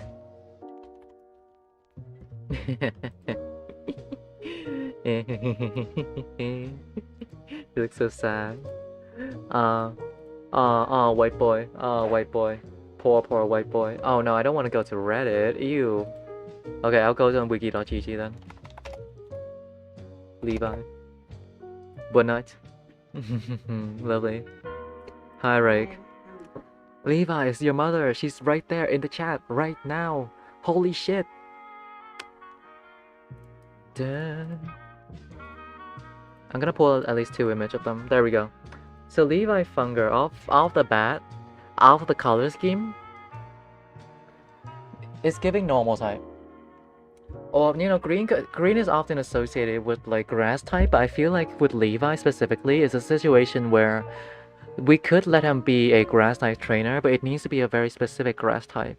It needs to be, and I will admit this, I think me and Leica has the same idea, because I remember when I looked into the image that Leica sent me, it was a Trevenant. And specifically a dead tree. There we go, yeah. Okay, so yeah, a Trevenant. Hold on, let me pull up the Trevenant for you guys. Trevenant. Levi having a Pokemon that is like, if it's number one, fits with his color scheme, it is a grass type, it is also a actively dying tree, or also a ghost of someone possessing a tree. And I wouldn't be surprised if like Trevenant is just basically like one of his pal haunted into this tree trunk and never leaves him alone. It's basically his own personal reminder of war, but you know, Phantom make me sad. Oh yeah, it could be Phantom. Like, you put Sprigatito on Olivia, or I should kill myself. I'm gonna add Sprigatito into Olivia on this one, don't worry. Yes, you get it. Ooh, yes, like ooh, the mind connection? Yeah, me and you is getting. Thank you so much for being so based. Exactly. Levi as a character is very much haunted by his past. It's a constant going theme for Levi. Is that no matter where he goes, his trauma of the past cannot leave him ever. And for a active reminder of that is like a ghost type Pokemon. Yeah, Trevenant is just works. Admittedly, our ideas like really align. I like it a lot. Thank you, T. My GF is not based. We're gonna take this to marriage counseling in a little bit. Guys, come on, lock in now. Off the second part, when I look at Levi character design, I feel like this is just like more of a... Olivia has a Sprigatito rig, please don't kill me. I'll specifically add in a Poochyena, just... is a viewer request. I know I can never turn down my viewer. So specifically I'm gonna add in a Mightyena. Killing you. Alright. Poochyena for egg. Poochyena for egg. I think simply for the fact that maybe War Dog is a thing, but yeah. It does give off you know, Levi does give off Poochyena vibes, so I'm just gonna add him in. But now we're gonna go back to actual character analysis, is that more so on the train of ghost type Pokemon, I also noticed, where is it? Right here. Levi has a Dreepy. And like, I was like, I'm really curious on that one, because number one, I was like, yes, Dreepy is a ghost dragon, but it's also known as a lingering Pokemon. After being reborn as a ghost Pokemon, Dreepy wanders the area it used to inhabit back when it was alive in prehistoric seas. If this weak Pokemon is by itself, a mere child could defeat it, but if Dreepy has friends to help it train, it can evolve and becomes much stronger. So in the sense that, like, because here's the thing, Dreepy inspiration comes from spy airplane. Dreepy are the tiny Pokemon that you see here. Dreepy evolves into Dragapult, a catapult that launched tiny dragons at a very high velocity.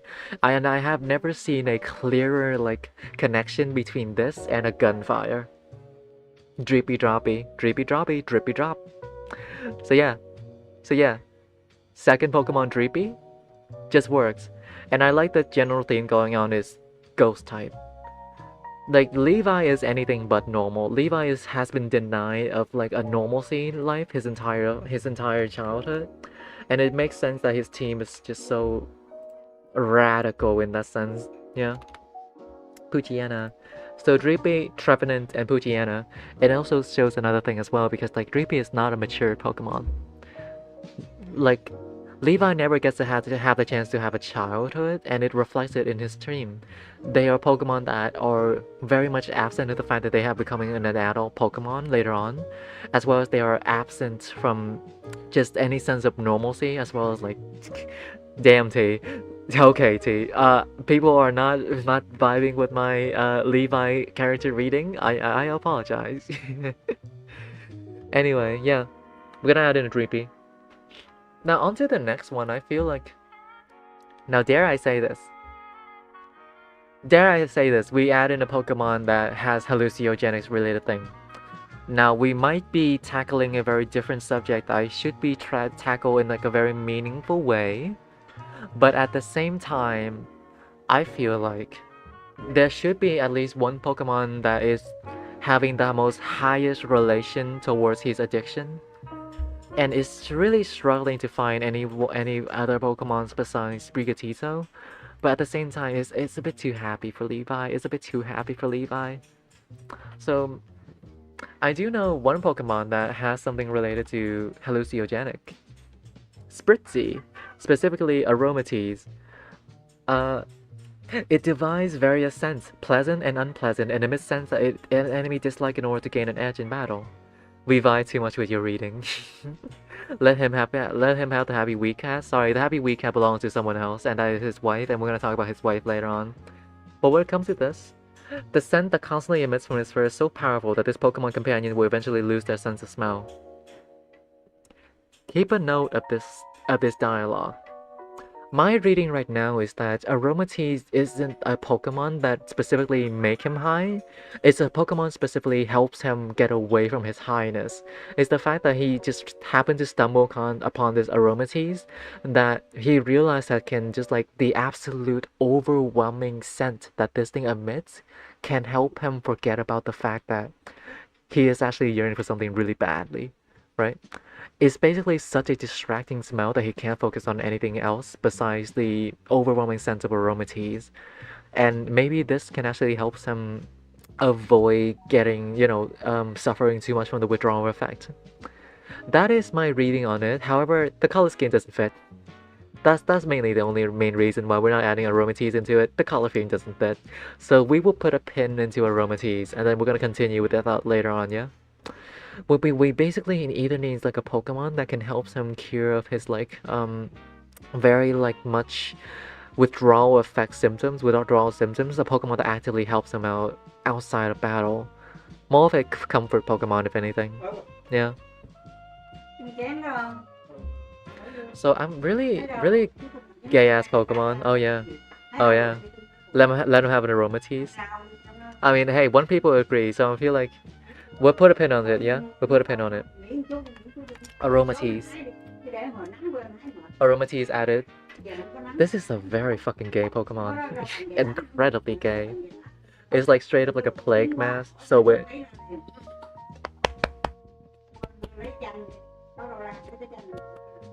Ah. Oh god. It feels like I just swallowed like an entire rat down my throat. Ah. Let him play with pink thing, he needs it. Deal. Alright. So up next, I'm gonna go back to circle around the ghost type again. Ghost and grass type is the two types I'm looking for. Specifically grass type, there's a few one that actually does produce hallucinogenic, but I don't feel like that should be like a helpful thing. I don't think Levi needs someone to get his himself away from the pain instead of something that actively reminds him of his pain. But no matter what he does, he still ends up falling into the same spot. And that makes it very sad, but you know. You know. Oh, fucking Sinistra? Oh my god, a ghost in grass. Yeah, Sinistra. He gonna take you and shake you up and down. You know, Sinistra is interesting. Hold on. Where is it? Where is the fucking Pokedex? Come on. Sinistra. There's no Pokedex. What the hell? Poacher, guys. No Pokedex showing. But my feeling towards it is that this is a grass and ghost type Pokemon, so automatically the type just already fits in with his color scheme. I mean, yeah. White boy doesn't have that much option, but it only just fits in with his color scheme. And another thing I think about the Poacher guys is that it is not a good Pokemon by all nature. It is described as a Pokemon that basically it's like a type of artwork in Japanese culture to basically to mend something that is broken with matcha or gold, and then that thing is created as new. In a sense that I feel towards it, it's the fact that it fits the color scheme, but when it comes to connection between he tries to fix something and it never ends well because the fact that Sinistra actually drains people's life by fixing things. It's kind of like an interesting reading. He took the father's genetic, I'm the father. Oh, it's so... Greg. I would say this. Dare I say this? He has a cute baby face. Dare I argue? So like, it's like another thing that I want to put a pin into it, but it already magics is like, just kind of like... It doesn't have a true easy connection to the character. You're hurting me, T. I mean, in the process of getting rid of like the leaving the Festival of Termina, if we take B ending as canon, in the process of fixing himself, he is destroying other people with the context of Sinistra. It kind of works, yeah. I'll allow it. Let's do a Sinistra. And I feel like Levi's another situation where I feel like he wouldn't really have like a full team of Pokemon. It's seriously just Pokemon that he stumbles across the way. Cause like here's the thing, I feel like Levi would be too sad to take care after a Pokemon. I feel like just a single Poochyena to follow him around is enough like draining for him. He doesn't have that like that much energy to take care of a whole fucking team. So that's why half of them are Ghost type, or half of them being very low maintenance. Yeah. You're hurting me, T. Sad? Hey, we are meant to be sad. This is meant to be sad. It is intentional. Tắt đèn để tôi đi mở cái sổ cho nó đỡ hao điện con đi. Alright, wait me one second. Biết rồi nói. Biết rồi. Ngày sáng mà để điện hao điện. Tháng nào cũng là 2 tủ lạnh, tháng nào cũng 1,4 triệu ngắn với này. Giảm bớt lại nào còn thấy giảm bớt.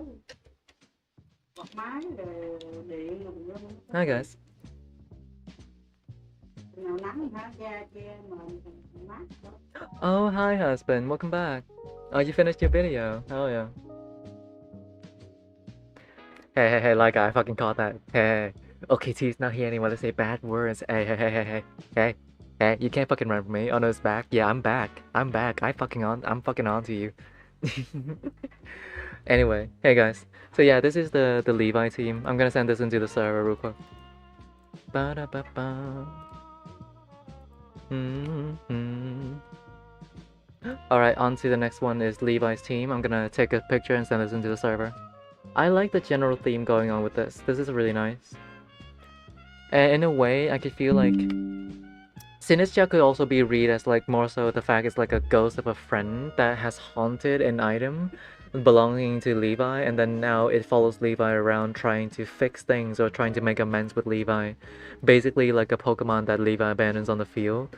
So in a sense that in the way that like Sinistra constantly try to fix things around it, it's the same thing as Levi is trying to fix things about himself, trying to redeem himself by taking out the Pokemon and everything. So yeah. I pop in and out. You guys rarely see T live. I get to see her every night. Someone is flexing his like husband privilege. Oh yeah. Haunted, amazing TS song, Taylor Swift song. Oh yeah. Alright, who's up next? I remember you mentioned that Levi could have a Trubbish at some point. Fuck, the trash Pokemon, fuck. I completely forgot about it, but like in a sense that I feel like it would be really funny if Levi just had like a trash bag following him around, and the fact that he feels genuine care towards it. I completely fucking forgot. Thank you for reminding me, Boris. Oh my god. But at the same time, it feels funny. It feels funny a bit too silly. His entire team is very like full of like sadness and angst. I feel like just adding a little trash bag boy is just kind of funny. No. Bamboozle, you read this wrong. I don't mean this in a negative way. I feel like just having a little trubbish that follows Levi around because like, because like it just like see the good nature of Levi and decide to follow around despite the fact, you know, stinky. Yeah. I can see a certain theme going on with I love trash from Break and then trash drooling emoji by Laika. This is a fascinating case in character study on you guys as well. Anyway, so yeah, I feel like Levi is just fitting for him to have like a trash bag Pokemon. But we'll talk about that for another day. Yeah. Alright, on to the next one. Ooh, who's it gonna be? We got six person left. Let's do this. What? You did just send trash drooling emoji. So like, let's figure out what's going on with that. It's the first time we're separated on stream. Wow, lovely. Oh my god. Okay. You guys know what? August is an easy one. Just pick the old Pokemon. Just literally pick all of the old Pokemon. That's like just the easiest way to do August character writing. Let me pull up the wiki.gg thing of him. He does have a portrait, but I just want to use his battle sprite. Give him the damn Lillipuff? No, Rick. Give him the mature version of a Lillipuff. May I suggest August having a baby Pokemon he's babysitting for one of his daughters? Yes. Absolutely. The thing is, his entire team is extremely experienced, is extremely mature, is extremely old. And then in the middle of all that, it's just suddenly one baby Pokemon? That is a really interesting character writing moment. Yes, absolutely. Ah, I fucking hate this. Let me fucking. There we go. I did it, guys. I did it. Are you guys proud of me? The fascist evolution of Lillipup? It's not fascist. Oh, isn't his only thing. I know, peace, but it isn't fascist. Why are you guys sending the pregnant August emoji? I am fearful. Now, here's the thing I like to say. Mass shift. There we go. Is this the one I'm thinking of? Yes. Hey, my boss stiff. This fucking guy. This guy? This fucking guy is just August. This is literally just August. Can you fucking look at this Pokemon and not see August? My boss stiff? Is the fact that it's a guard dog, it's a hunting dog, it's like a perfect companion to roam around the city with August. It can help him hunt down animal. He can help him like good safeguard his like food source, anything like that. And it is number one, incredibly old as well. So yeah. Yeah. I think for the first Pokemon for August, I'm gonna add in a Mabostiff. Just instantly the Pokemon that popped into my mind. Fascist dog. Why do you keep calling it the fascist dog? What's up with that? Is there like a lore reason why the final evolution of like who was it?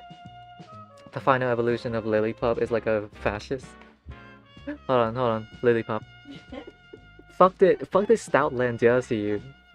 Fuck this Stoutland do to you, buddy. With his kid giving him only one of their Pokemon to take care of, remember them by on his journey to be a thing that will make sense in universe for Pokemon? Yes, absolutely.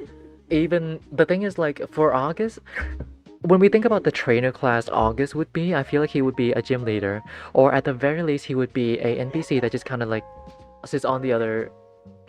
Oh, looks like Argentinian someone's fascist uncle. Right, that makes sense. Yeah, but in the sense that I was talking about the point that Peace make is that for him to basically to be like a little granddad like living somewhere far away in a remote house having like living with his life with like a bunch of like tiny animal Pokemon, one of them just happened to be like a little puppy that his kid sent to him to take care of. It's really cute. Oh, Alucard, welcome back. Hey, what I spelled that wrong. Who have we done so far? If you look into the server, you can actually find it. So far we have done Levi Funger, Samurai, Marina, and Tanaka. 4 of them has been done so far. Yeah, I'm just having fun with the analysis and everything. Tanaka, Marina, Samurai, and Levi. Thank you, bro. Yeah. Hi guys, welcome back. We're doing August right now, and I would like to argue that he would have a Stoutland. Basically just old dogs on his team. More so the fact that he has a Stoutland, he also has a Lillipup that he kept around because one of his kids has asked him to like take care of this Lillipup for him. And I think having both the Stoutland as like a representation of himself and a Lillipup to represent his kids, I think that's really cute. So yeah. Yeah. I also think it would be important for Augustine to keep them all from different regions. I like that idea.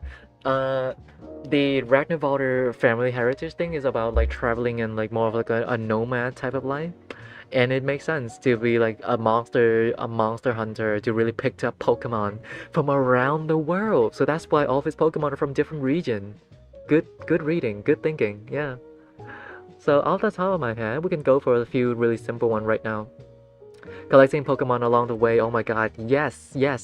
That is the type of Pokemon trainer August is. And I feel like he would like so let's actually get my mind to one place actually. Pokemon entries. I wanna go to Generation 6. Oh shit, wait. Pause. Kanto. No. You can tell that Glaga gets really fixated on Pokemon. Yemas Pornella. Will August have Pokedex completed? Yes. He's been traveling a lot. Now, there's two angle we can do with this in the sense that if August exists in the Pokemon universe, do you think that would August's priority be completing the Pokedex, or more so that the Pokedex just happened to be complete itself because like August has spent 40 years of his life traveling around the world? Like which character writing feels make more sense to you guys? Because we surely can't do monster hunting as like a profession inside Pokemon. But we could be monster catcher, monster nurturer, something along those lines that August goes around the world to help people and to like gather himself like Pokemon, yeah. So by accident he completed the Pokedex. Yeah, exactly. He needs the moon Pokemon. He needs yes, he needs Lunastone. That's the reason why he's inside Preheble at the end of the story. He needs a Lunastone for his like collection, yeah. He expanded the Pokedex by finding creature. You know what? There's actually a class, like, hold on, archaeologist? Archaeologist. No, no, no, no, no, no, no, no, no, not like this, not like this. Um, archaeologist Pokemon. Because archaeologists exist, right?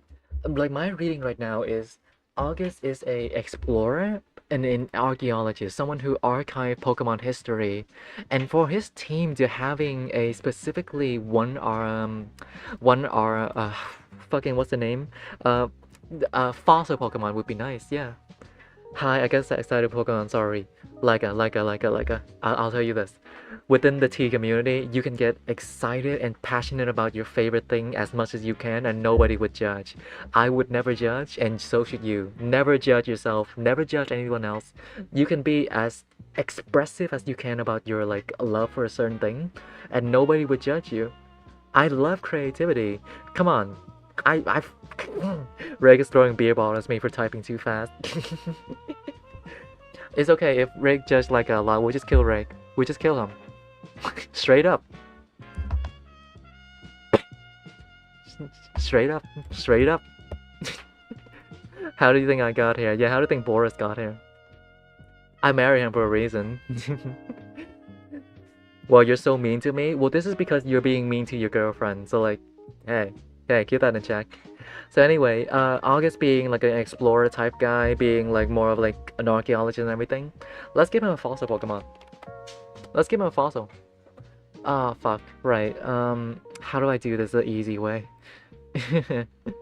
Oh well. Okay, let's just search up the word fossil and like go one by one because I remember. Oh man. Oh man. This sucks. This sucks. August is the fossil? Not like that. That's a bit too mean. He's not that old. He's like 60. Which by all definition, not that old. Can I just like do something easier? All fossil Pokemon list. There we go. There we go. Now we're talking. Alright, list of all fossil Why are you pregnant emoji, drooling emoji that? Why is that a thing now? Come on. Hold on. There we go. Aurora, Tyrant, Tortuga. Tortuga is like Cranidos, Udon, Lilip. I feel like an Anorith would make sense. Yeah, let's go with Lilip first. Aerodactyl or Mantite. I feel like all of them. Lilip just makes it. Oh, fucking my eye. Jesus, my eye. Oh my god, it actually hurts my eye for a little bit. A fucking Lilip, right? How do you feel Lilip? It's more of like a. And now, like I like to say this, if we go with like the monster hunting thingy, a Cradily could be like a Pokemon that he kept around specifically for the fact that this is like a trapping Pokemon, right? It's like a Pokemon that pretends to be a plant and then attack people. A trapping Pokemon is good. One with the Galar ones, it represents the first reconstruction of fossil. Yes, absolutely. Though I'm struggling to think of a type, I'm thinking definitely one of the Zolt ones. Definitely one of the Zolt instead of the Dragozolt. Yeah, this thing, definitely Dragozolt or Lily thing. Nasra counts as a Pokemon? I guess Nasra could count as a Pokemon for him, yeah. We'll keep that in mind as later. When I was a little thought in the field back of the person's mind, I used to be terrified by Kabuto. Kabuto is kind of freaky in the sense that it's like a very old Pokemon, yeah. Nasra evolution form is the fact that he got like more burn as times go on. At some point, Nasra is just a lump of coal. That's what Nasra is. By the way, Peace is being censored on YouTube, but not censored in the chat, so that's really funny. Either way, Dracozolt as like a fossil Pokemon for August. Yes, I fuck with that idea heavily. Dracozolt, and I'm kind of just iffy on the Lily now, so we're gonna put a pin on that. Put that in the back of my mind. Yeah. Grogoroth evolved Nastra by burning him to cinders. Yeah, thank you, peace. Oh, Meloetta. Meloetta feels. Oh god, like from the main Funkercast, out of all of them, I don't think anyone would own a Meloetta. Maybe Stitches, but in a really freaky ways. We're thinking about that later. Anyway, yeah, definitely a Dracozolt to represent like a fossil Pokemon. And now, like, hey, let's be honest. Let's be honest with ourselves. He's gonna own a Dragon type. And now, depending on the angle that you want here, a lot of the Dragon type Pokemon in here. Because then, when we really see a Pokemon inside a mainline series, a Dragon type represents experience, represents power, represents strength. And for a Pokemon within like this context, there's only one that really goes hard on the idea that it is very old. And I want you guys to like forgive me for this one. Hey, how about Drampa? Give him a chance. Give him a Charizard. No, Rick. Fuck you. Well, anyway, yeah. Yeah. I'm the one holding the babies. Guys, lock in, lock in, lock in. We need to lock in. So yeah, we got... God, everyone is lusting for everything nowadays. She said as she slowly draw the bunny girl Olivia on her phone at night, staring at it, yearningly. Oh yeah, so Drampa, yeah, we're gonna add in Drampa, yeah. Hey, and Drampa does comes from Sun and Moon, so that's another interesting part that we can talk about as well. Yeah, Drampa. All right. I will behave. I'm going to my cave again. It was nice seeing you all. we have like shame like us so much as like it's just like walking back into her like tiny little cove with like pictures of like Samurai and Dysmorphia painted all over the walls. Yeah. Bunny Olivia. Please never spam those combination of emoji in my chat ever again. For the love of God.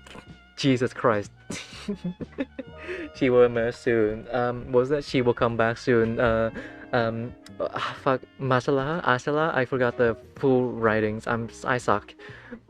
That's her room. Yeah, yeah. Let's see. Where were we? Oh yeah, let me get rid of the list of Pokemon. It lags out my laptop a lot.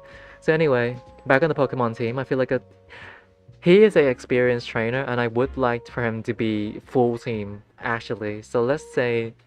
We did Alola, we did Gen 9, we did Gen 5, and we did Gen 7. So let's do someone from Gen 6, yeah? Gen 6 has a lot of good Pokemon, actually. Let's just search up the word Gen 6. There we go, Generation 6. A lot of these are just like, I'm very on them. But I feel like he would have like a Steel type, just like a really tough Pokemon in general. Ooh, an Absol? Oh, no, not an Absol. You know what? It's really cheap to just add in like a mega card jump, right? If anything, I would argue that he would have like just like a very tough and gritty poke. No, not that. I was gonna add in like the fucking thingy. Mashallah, she'll be out soon. There we go. Thank you, Boris. I hear a lot of Islamic sayings, so I can kind of help pronouncing them for you. Thank you, honey. Thank you, honey. Love you. Where are we? Oh yeah. I feel like August would own a Metagross. Yeah, Metagross. Think about it for a second. Metagross comes from Gen 3. And Metagross is so number one, the priority of giving them one Pokemon per region is really nice already. But Metagross can help them fly around.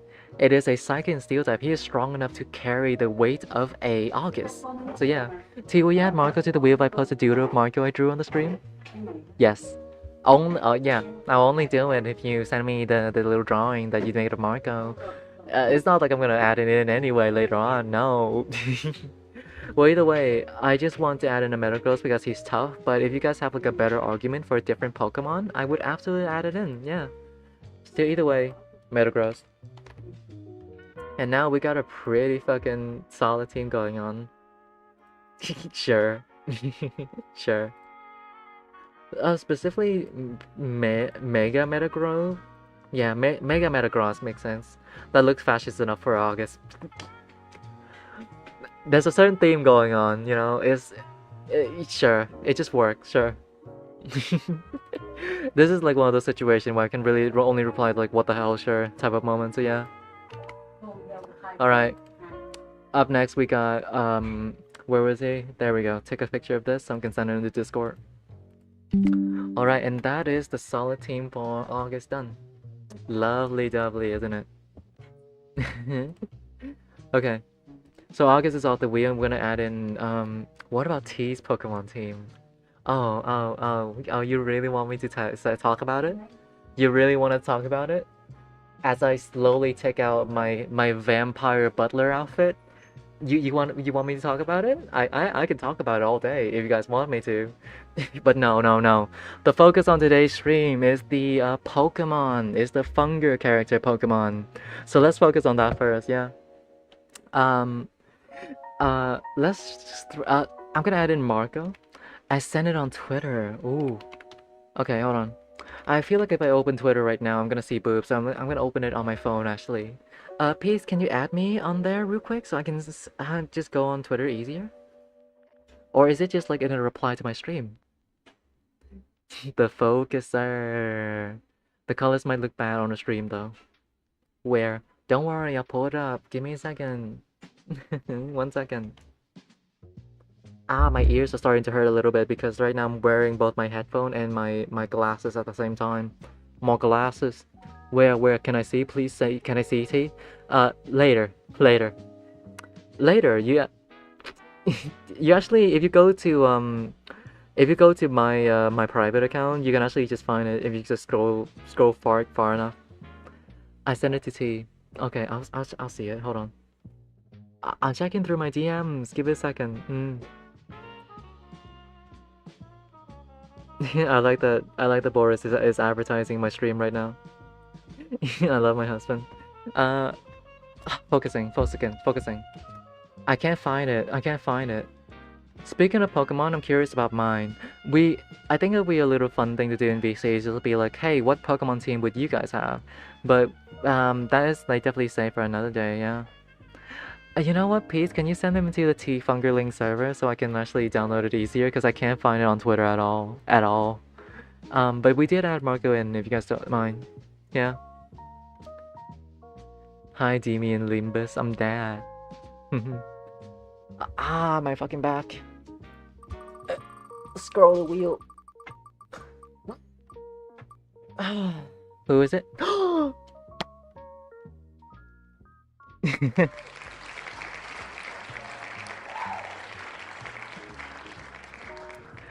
I am so happy.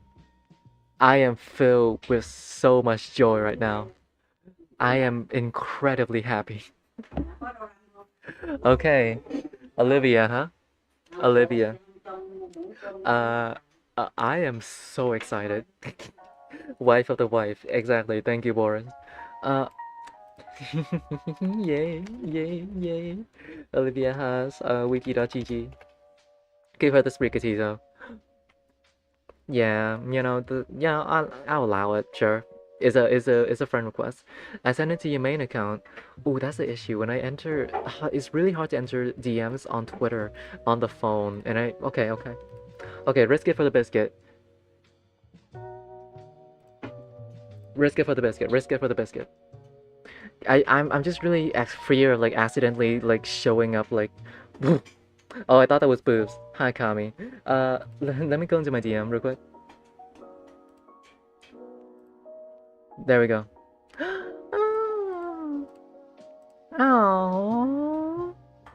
Oh, this is really cute. She can always say like she's like farming until it evolves into a Florigato or something. Yeah. All right. Anyway, look at the art on the screen right now, guys. Holy fuck. Beautiful art as always, Peace. Goddamn. Yeah. It's really cute. Oh, you have to post it on Twitter. You gotta post it on Twitter. This is like an incredibly cute drawing. I like this a lot. This is adorable, Peace. Hell yeah. Marco with the frog hat. Marco with the frog hat, exactly. It's just adorable. I like this a lot. Can I save this into like one of the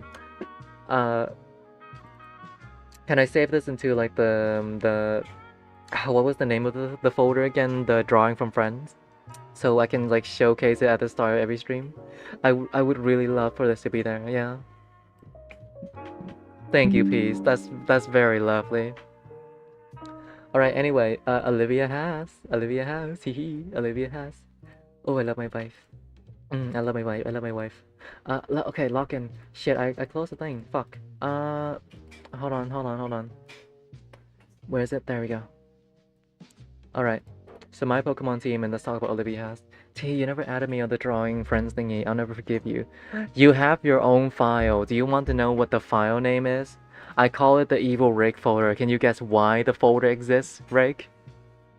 And can you guess what kind of content it is within that folder, Rick? I'll tell you this. It's a lot. Why? I don't know. It's the fact that your drawing gives me fight or flight respawns whenever I see it. Yes, I can guess. Yeah, exactly. Alright, Olivia has. So, right off the bat, grass type. No debate about this one. It's just grass type. Specifically, we're gonna add in... No. Just because Rick asked so nicely, I'm just gonna add in a Sprigatito, okay? This isn't favoritism or anything. I just added in because I think Olivia would love the wee cat. Anyway, let's continue. Yes, thank you. I might post it later. I have to fix the color first. Absolutely. Take your time as you wish. Now, obviously, I'm gonna add in number one, a extremely high point I would like to make about giving Olivia Pokemon is that they need to aid her. They need to be ability helper. And this is something that I extremely admire when Alika initially sent me her list of Pokemon, is that, let's go through the list, shall we? This guy, you can like, Hypnotic's number one. Shiinotic is obviously a more like hallucinogenics type of Pokemon, absolutely. Sprigatito, hallucinogenics as well. This guy, I forgot his name, but he is a Pokemon that you can ride around on, then he can take you around the city. Extremely good. Navigating hard terrain can be used with like this guy, Ferrothorn. All of this are very utility based. Even this one, this is a Weasel, right? I forgot the name. Sneasel or Sneasler. Hisuian Sneasel. And then evolve into Hisuian Sneasler. The thing about Hisuian Sneasler is that it is known to be a Pokemon that carries trainer on its back as it traverses through the terrain. It just works, yeah. Does Neo evolution in Go-Go or Mobility 8? Yes, exactly. Exactly. Yeah. They evolve into their... it just works. They are Mobility A and they should be put into consideration. And also for the fact that Go-Go is also like a grass type Pokemon, it just simply fits with the theme that Olivia is trying to go for, yeah. So I would add in Go-Go. And I would add in Hisuian Sneasler. And now here's a little fun fact. Remember early on when I talk about Spritzy and its evolution, Aromatisse? I feel like a little fun fact.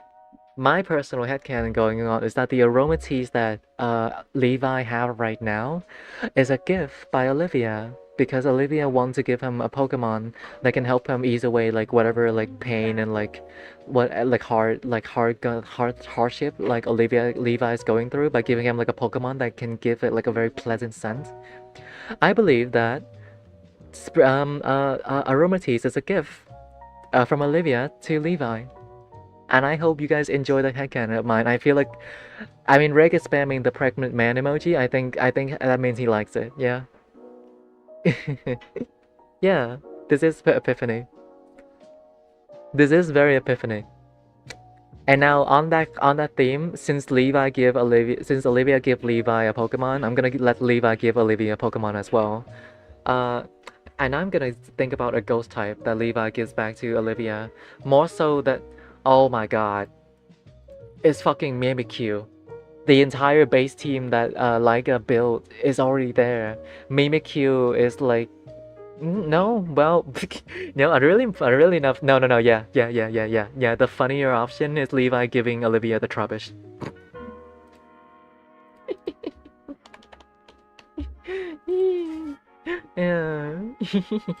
Yeah. I want to put a lot of trubbish somewhere, so yeah, trubbish is here.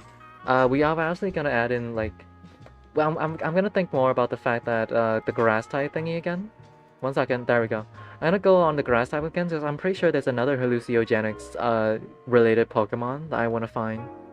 Someone's trash, another man's treasure. Yeah, I thought the Mewtwo because in my mind Rayla has a Pikachu. Chiều luôn. Wow, that's deep. That's good. That's good character writing. Oh yeah. Mimikyu is like a pale imitation of what Pikachu is supposed to be. It wants to be love, it wants to be everything Pikachu is, but just can't. Wow, okay. Laika? Good. That's good. That's really fucking good. Wait, no. There's actually a ghost grass type that we just have to think about Gourgeist. Gourgeist is there. So either Levi give no, okay, let's give so the gift that Pumpkaboo, yeah. So honestly, Levi give back to Olivia Pumpkaboo just makes sense. Yeah, let's do this. Alright, so not a Trubbish, Pumpkaboo. Because Pumpkaboo is a grass type and a ghost type, and that's basically a love child between Olivia and Levi, yeah. Let her cook. Let her cook. Yeah, Pumpkaboo. Pumpkaboo is a cutie. Small size, large size, and super size are the same. Let her be a nerd. Yeah, let her be a nerd. Stop judging people, Rick. Killing you right now. I can't let her. Okay, the moment that Rick starts having joy towards Levi, make fun of him right away. Instantly. Alright, so yeah. Uh, this is like a little epiphany moment, but let's continue with the other Pokemon. I feel like Olivia would get a Pokemon that is very much the hallucinogenic theme, so let me think about something else. Uh, Decidueye? No. No, we need something poisonous. Poison and grass type. Something that can get you high. I mean, Shiinotic is an easy one, but we'll think about that later. I'm legally not allowed to make fun of her. What's wrong? Does she like... Oh my gosh, should we report this to like what was the thing again? Like toxic domestic family life or something like that. Mở tivi nhỏ lại chút này ơi. Mở vừa vừa thôi. Mở vừa vừa thôi. Ah. Anyway, hi guys. I was thinking about a Venusaur actually. Having a Venusaur on Levi? No, not Levi Funger. On Olivia would work. Toxic Yuri. What's that happy Wii Pokemon you guys were talking about? That's the grass type guy. That's Brigatito, but you can also refer to Shiinotics actually. Cause Shiinotic is, hold on, let me get it for you. Shiinotic is an incredibly creepy fucking Pokemon. I've always hated this fucking thing. Jesus. Oh, this is like a thing from my nightmare. The more that I look at it. Ugh. Oh my god. Jesus. I'm not gonna look at it actually. So yeah, Shiinotic. There we go. Let me read the thing for you. She's so cute. I I know he's just a creature, but look at that fucking face. That's like a... If you put this on a mask and wear it, that's a mask of a serial killer. Okay, I know it's ugly and everything, but like in the sense that like we don't judge about its look, we judge how creepy it is. At the same time, you guys can see the appeal of it. I can see it too. I'm still gonna get creeped out by him. He's a baby, but he's like a very creepy baby. There we go. If you see a light deep in the forest at night, don't go near it. Shiinotic will make you fall fast asleep. Its flickering spores lure and prey and put them to sleep. Once this Pokemon has its prey snoozing, it drains the vitality with its fingertip. Are you guys seeing what the Pokedex is implying here? It is a predator Pokemon. It is a motherfucking predator Pokemon. Guys. This thing is incredibly creepy, and it makes sense. It's like a little edge to Olivia that everyone wants, so yeah, we're obviously gonna add in. That's a Shiinotic. Yeah, that's a Shiinotic. I don't know what to say. Like, for a Pokemon, for a grass type Pokemon and a fairy type, to represent the idea that Olivia also has like a certain darkness to her, I think it perfectly works well with it. I genuinely think it works well. And 1 second, my camera looks a bit dark right now, so I'm gonna do something. There we go, much more better. Alright, okay, it actually shines into my eyes. Hold on. Let me do like a better one. Still shining into my eyes, but at least a little better now. Hi guys. I think Pokemon should eat humans. I think already a few of them already have. That's the thing. Revenge for the Slowpokes. Yeah, Revenge for the Slowpokes in the Magikarp. Anyway. So, Shiinotic. Now, I want to add one more Pokemon, actually. But I don't know which one is gonna fit more, because I just want to add one more Pokemon.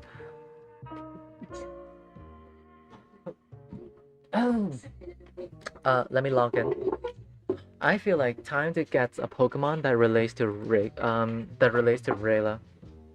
And now, the moment that we think about like technology and everything, I mean, it's obviously electric type, right?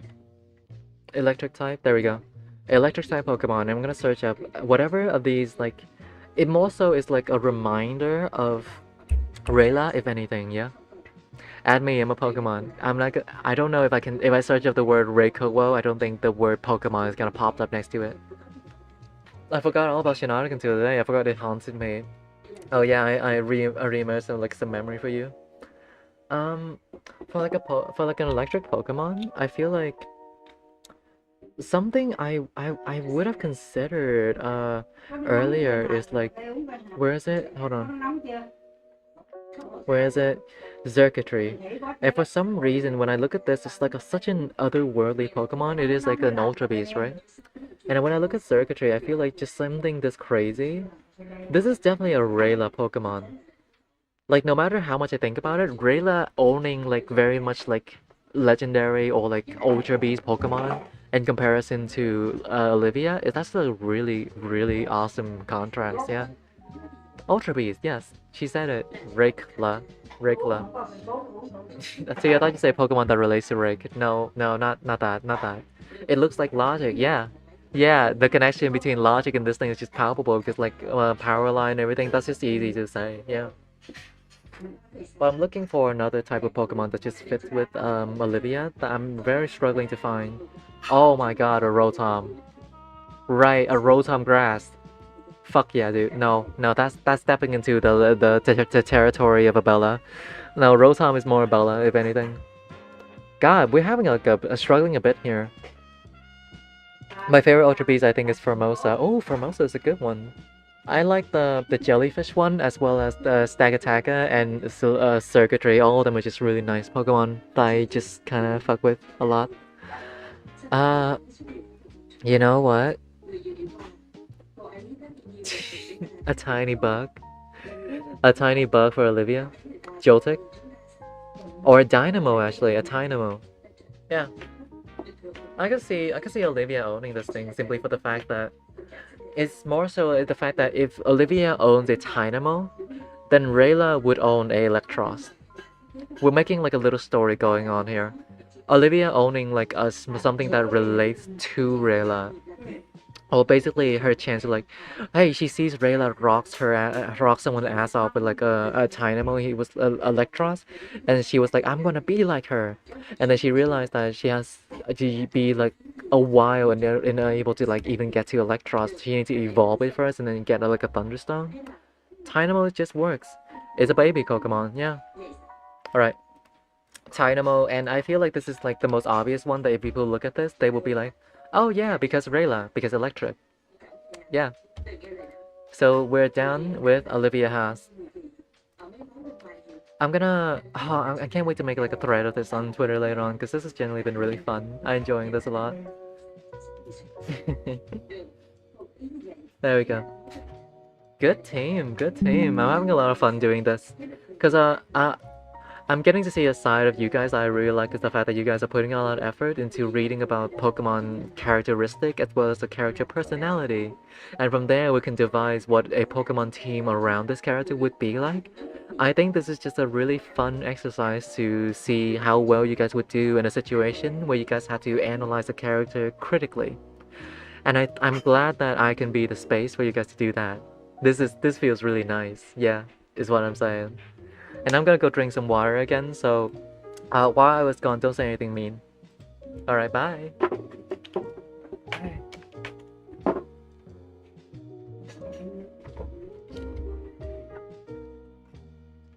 There we go. Give me a second. I'm just getting a rubber band so I can tie my hair together. This is a really fucked up rubber band. Look at it. If I just pull this strong enough, it's just gonna tear apart.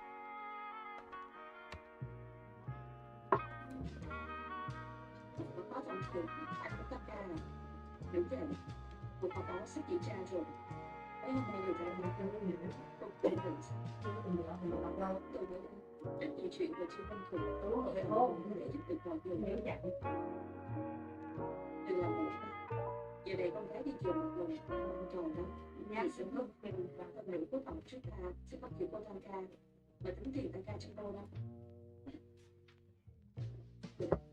Vậy thì trước đi, để tôi làm xong thì xin được.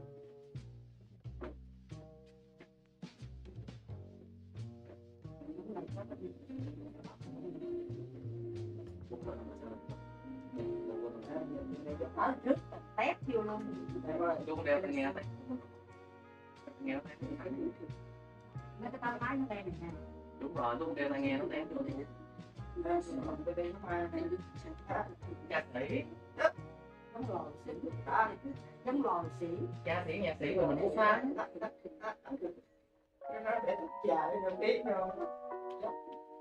Giống mấy nghệ nhân á. Họa sĩ rồi đó. Nó có máu văn nghệ mà nó chưa biết sở trường nó lớn chút nữa mới biết. Hello guys. Hi. I tied my hair up by the way. There's a little bun. See it? Oh no, I'll just let it down actually. I'm way more comfortable with letting it down, but still. Hi guys. What happened while I was gone? What the fuck? Like stop eating burps, electronics device. Stop that, stop that. We'll get you proper AA batteries later on as snacks. Anyway, you guys ready for the next character? Cause I am. Please be Karen, please be Karen, please be Karen, please be Karen. Yes, yes, please, please, please, please. Yes.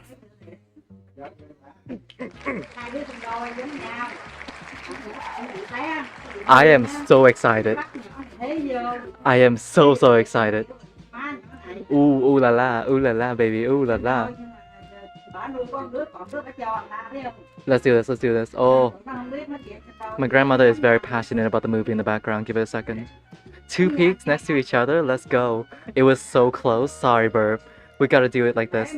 Okay, so definitely a flying type fight, flying fighting type, right? Yes. Yes, yes, yes, yes, yes, yes. I'm even more excited about this than I was gonna search up Karen Sauer on Pokemon.net. Not that one, not that one. Let me go into wiki.gg real quick. Wiki.gg, who was it? Karen Sauer. Nó nhỏ thôi nội ơi. Con biết rồi mà nó nhỏ đang làm bên đây đang thu âm luôn mà. Alright, Karen Sauer time. Let's do this. Ooh, I love my ooh. Wait, I shouldn't say I love my wife. This is Omni's wife. This is Omni's wife. Alright. Lock in. So, one of my dear friend Omni, who is an artist on Twitter. You guys can find him if you search up Omni Ramblings on Twitter. His favorite character is Karen Sauer of all time. He has dedicated himself to her a lot. And I see a lot of time where he plays Pokemon, he gravitates towards the bird Pokemon. I believe it is because Valkyrie, the Moonscore version of Karen, is simply a bird type.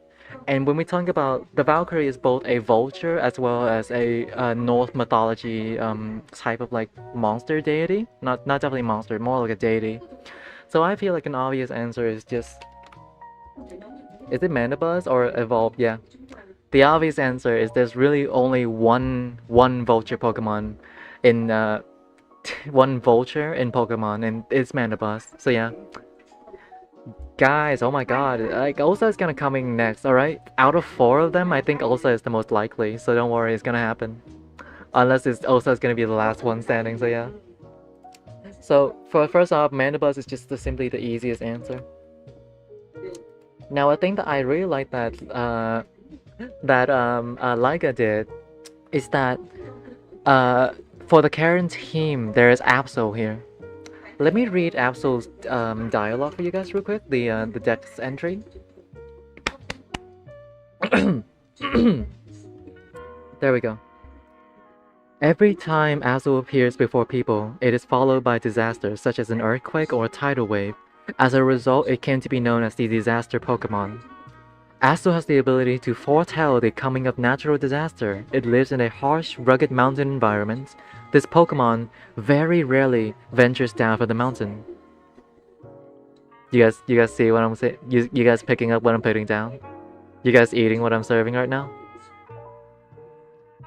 You guys seeing what's going on right now? An Absol that predicts future events, that predicts bad future events. And for a journalist to have a Pokemon like this to help her see what kind of bad events gonna happen, like Absol can sneak out like potential war events going on, potential stuff going on. Like, this is just Karen's. Yeah, this is Karen's, perfect for Karen's job. Thank you, peace. Yeah. So for the second one, Absol. And I am shamelessly stealing this from Blika, but also at the same time, I can never see like a more perfect fit to Karen more than an Absol. Yeah, the guy leading Karen into pre-evil. He is sensing something bad is gonna happen in pre-evil, and that's why that shows up. Now, the one thing I want to make sure is that is there like a I think it's like when we talk about organization. With Tanaka, the reason why Tanaka has like a clef key is that a clef key can help him organize keychain and never let go, right? I could feel the same thing could be say for Karen, but at the same time, it feels like just like it's multiple people are saving having the same Pokemon doesn't feel interesting enough. So dare I say this? A Rotom. A Rotom. And now I'm gonna explain this real quick for you guys. Can you imagine in a situation where, Karen is like investigating like a rubble of a city, and then she sees like some old recordings on like cars or like black box, you know, cars have black box, trucks have black box, stuff like that. And having a Rotom or simply like a TV, right? Rotom can temporarily turn on that TV and let her know like what kind of news was broadcasting on the day that the disaster happens. A Rotom is extremely utility Pokemon. A Rotom can help her just searching around, scouring what type of like clue she can find within the network of the city or something like that. And if we give now this is within the context that Karen Sauer is in the Pokemon setting. She is someone who is tracking down Team Rocket. She is someone who's tracking down all the evil team around the world. And having a Rotom to basically just bada bing bada boom help her going through the internet or like searching up like encrypted stuff instead of her doing it, that is really helpful, and I like that. Popping again because I keep dying. Hi Boris, good to see you. She got so mad that she caught it. A Rotom keep messing with the technology that she was investigating, and then she got so pissed off at it, she just like adopted it itself. Yeah. So I feel like for Karen's second Pokemon, I'm gonna add in a Rotom. It just works. It just works. Rotom, baby. Right on, right on. Now on to next. I feel like another. Already, we have Mandibuzz, someone who searched stuff for her from the sky. We have Rotom, an electric Pokemon that helps her infiltrate through buildings. We have Absol, someone who can help her predict what kind of bad disaster gonna happen, so she will be there with her camera ready. We already have such a solid team, but there's more that we can do. The Battlefield Scout Dogs is a very major thing. I'm gonna go through the normal section for everyone, but I feel like a dark type is actually where I'm gonna go here, because I remember there's a few dogs I want to try out. A Mighty Anna, no, definitely not a Zigzagoon, not a Linoon. I'm looking for a very specific type of Pokemon. There we go. So a Crocodile. Now I'm just gonna put it like a pin on it, right? This is something that I'm just gonna put like a pin on it. I'm gonna come back to it later. But the reason why I'm suggesting a Crocodile is that Crocodile can dig. We're basically now talking like it's either between a crocodile or a drillbur. And I feel like I want to save the Drover for Abella. So a crocodile essentially can like he can basically help Karen dig through the rubble, right? He can dig tunnel for Karen. He can help Karen remove rubble from like fallen destroyed city that has been bombed or like whatever like disaster has happened to the place. A crocodile can help her dig out like potential clues, dig out whatever that has happened, clear out debris.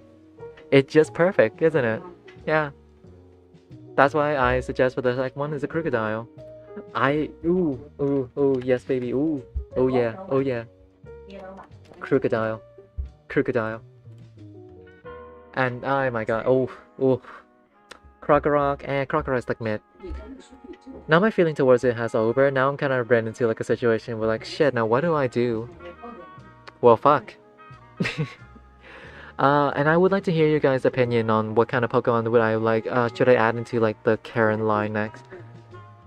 We can take some inspiration from Laika's team, actually. Let's see this. For Karen, you specifically say, oh, a hunting dog. Oh yeah, a hunting dog to like see things through. That's good. As well as like a chatbot. I guess in a way that I would have like a chatbot to like mimic the sound of like phone calls and everything would be helpful. Does she need a full team though? You know what? Yeah, I feel like this is one of those cases where she has at least 2 Pokemon out at all time, and with a team like this is heavily utility enough. Yeah. But do we feel like we represents every single side of Karen enough, or is there someone else still missing? Right? We need to think of like, would Karen be someone? Would all of this Pokemon represent all side of Karen? I guess all of them is like both representing her life as a journalist as well as like a side of her personality that we never really think of.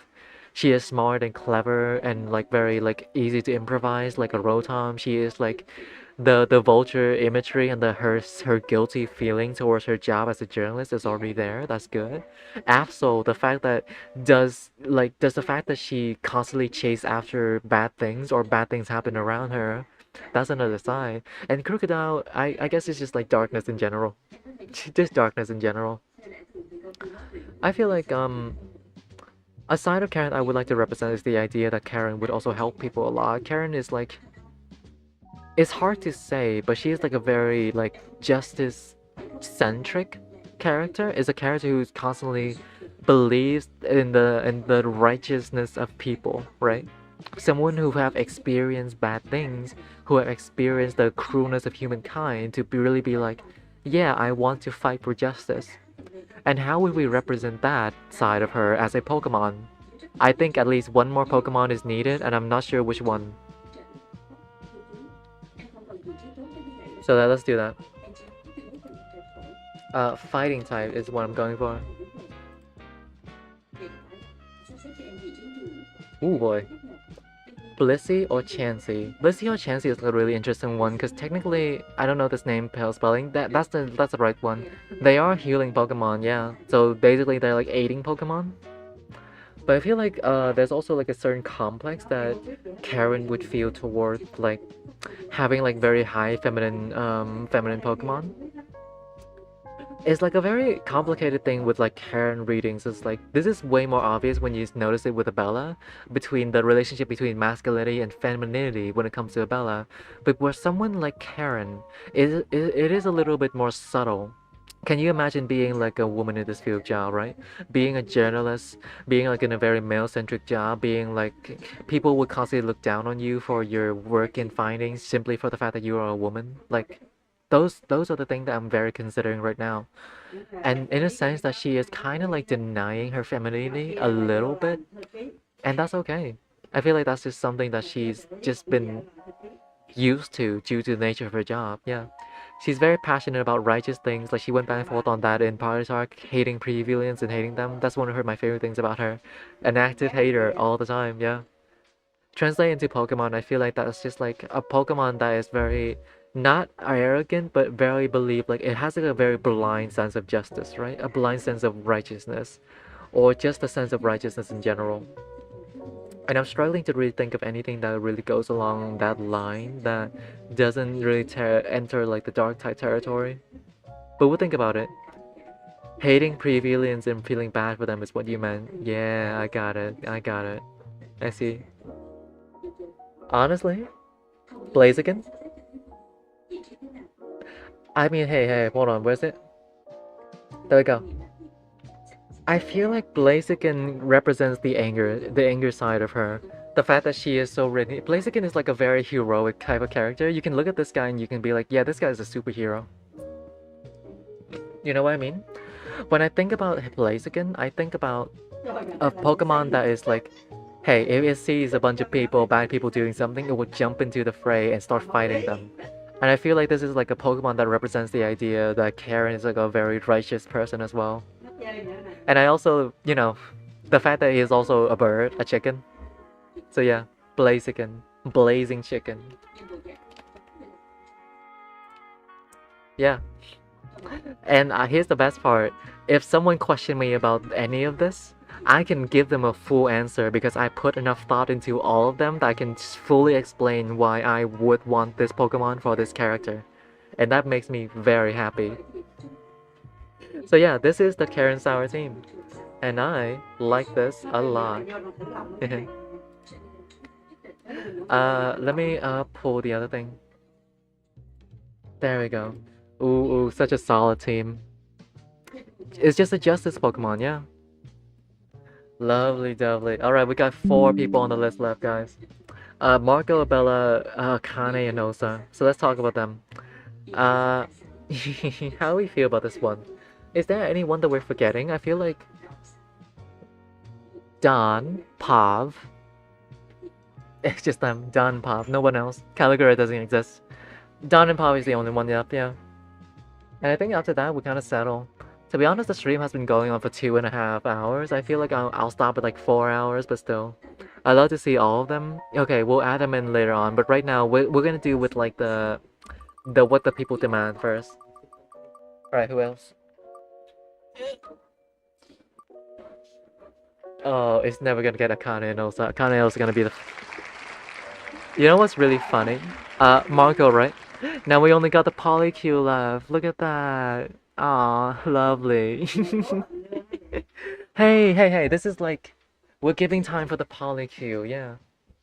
I mean everyone on the list. Dan and Pop is off, Caligura is off. I just, like, nobody wants them right now, and I should go with the people demands, yeah. Yeah. Oh, you know what? Look, it's kind of giving MasterCard, right? It's kind of giving the shipping collar. It's just like, Akane should be on Abella's collar, yeah. Is Funker woke? Pretty fucking woke if I say so myself. Yeah. Either way, I did something nice today. This looks nice. Akane over Osanabella. Hell yeah. Anyway, let's talk about Marco. Marco's a really interesting one. So here's my initial reaction to Marco as a character design is that he's like... It's easy to point at him and say, fighting type, dark type. And that's exactly what I'm gonna do. I'm not gonna... No, I'm joking. In the sense that I want to make like an interesting twist on it. I want his Pokemon to be righteous in specific. Pokemon that is all about defending justice, defending the weak, and helping out the weak.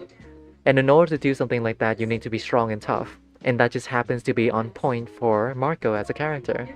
And I want that to be the emphasized point where with the entire team that I'm going through. And amidst all that, you know, different Pokemon represent different side of Marco. I feel like at least one of them would have to be a cute little Pokemon. So, ideally, Politoed. Something along those lines, yeah. Alright, Marco time, baby. There we go. Alright. So, first off, let's go with the easy one. I know that there's a panda Pokemon.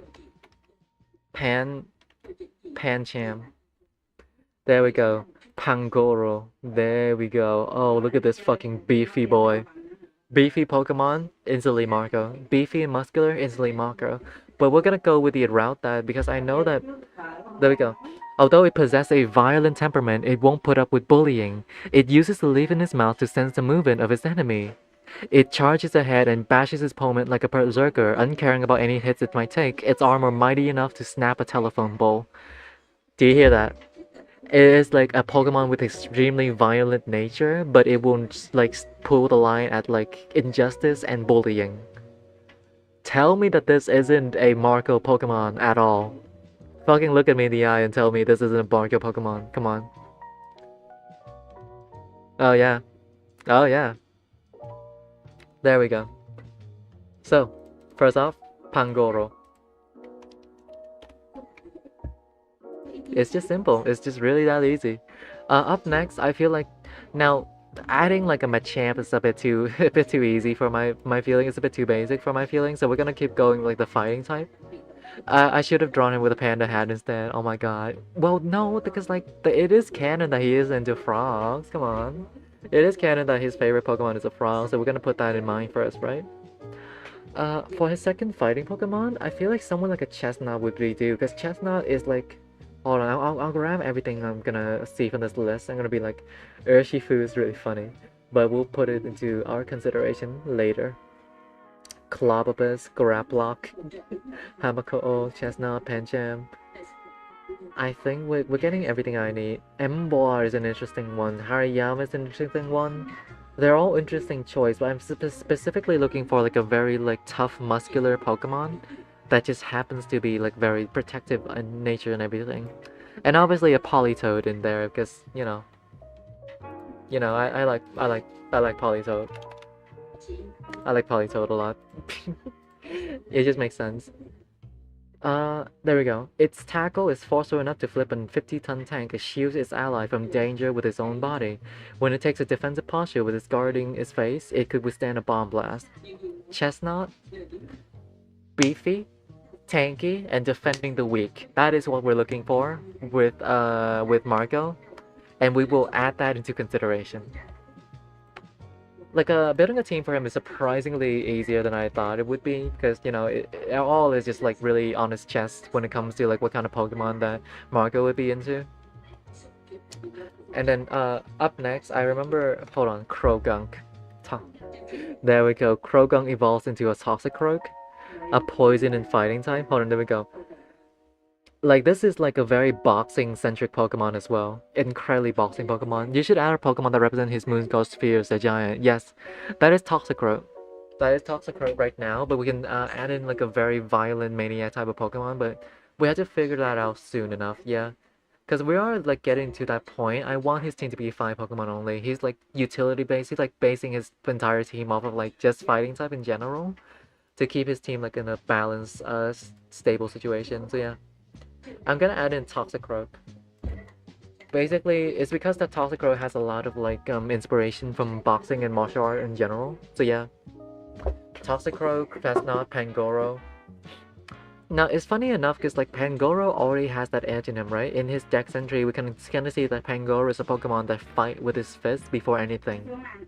It's already like a very like violent Pokemon in that sense, but we want something that is out of control, right? So when I think about something that is going out, like beefy and going out of control and fighting everyone and killing everyone, a lot of option comes to my mind, but I do avoid to like really repeat the Pokemon that I choose for these things, so yeah. I'm trying to look for one. I mean, fuck that, it's gotta be like a fighting type or a dark type. It gotta be one of those two. But it's so hard to find one that is just like straight up evil, yeah? Hey, 1 second. Gotta stretch myself a little bit. There we go, feeling a little bit better. Wow, we're running into like a standstill here. I'm trying to think. A Primeape? Oh, you know what? Actually, no, Annihilate. Holy fuck, Annihilate, right. The thing about Annihilate is actually is a Primeape that has using its Rage Fist so many times that it becomes so violent that it straight up die. This is Marco. A Pokemon that is so violent that it forgot its own body, and then that is one of the biggest fear with Marco is that he will let his like violent nature taken over him, and he can no longer be a nice and caring person anymore. Yeah, Annihilate, which just works. I was like, shit, where is like that one fucking punk monkey? Yeah, this is definitely just Marco, yeah. Annihilate. That's just giant. Oh wow, exactly, yeah. What's the name? 2N actually. Annihilate. Yeah. Oh wow.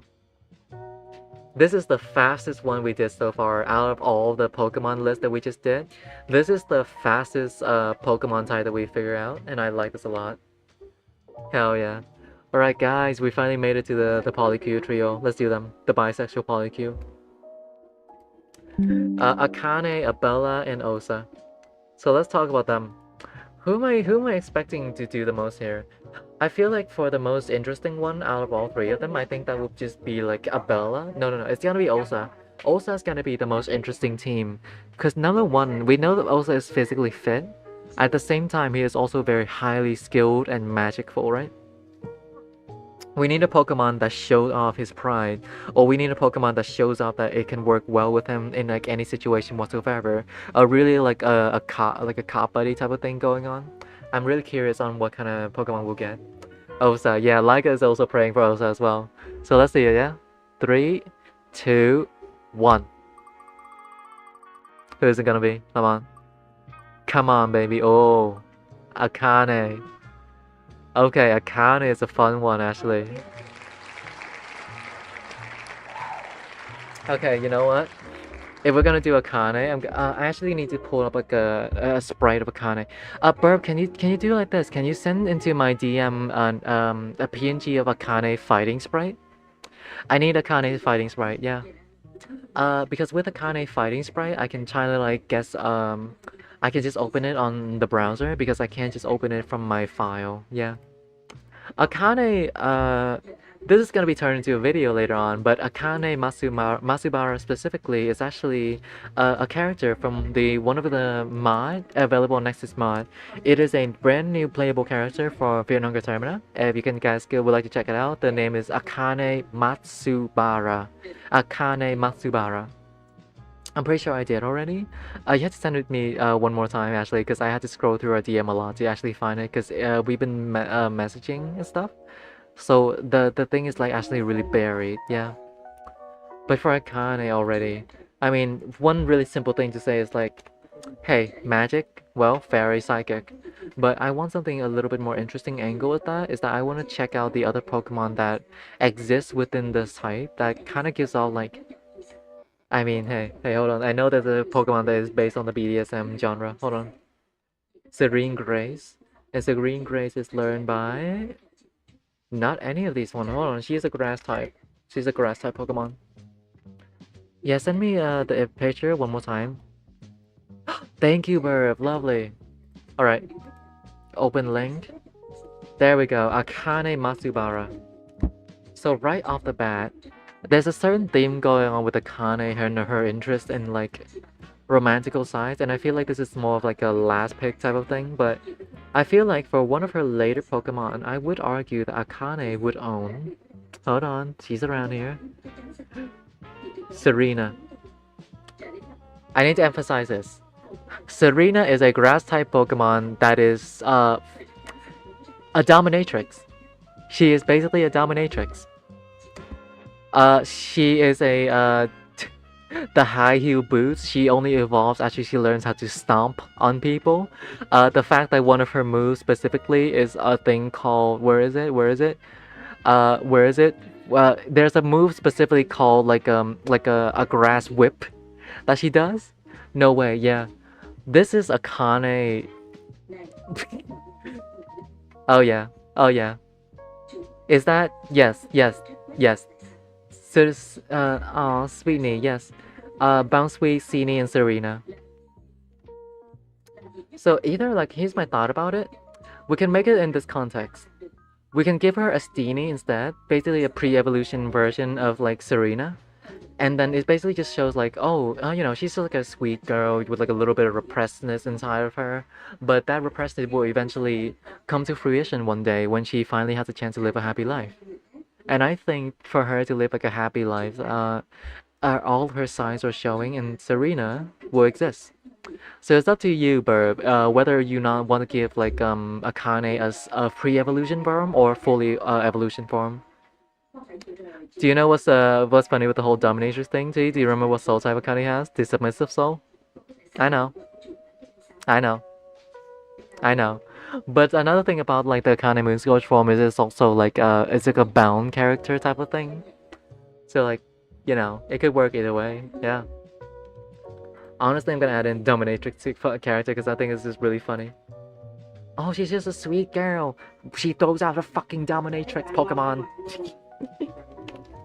Hold on. Serena.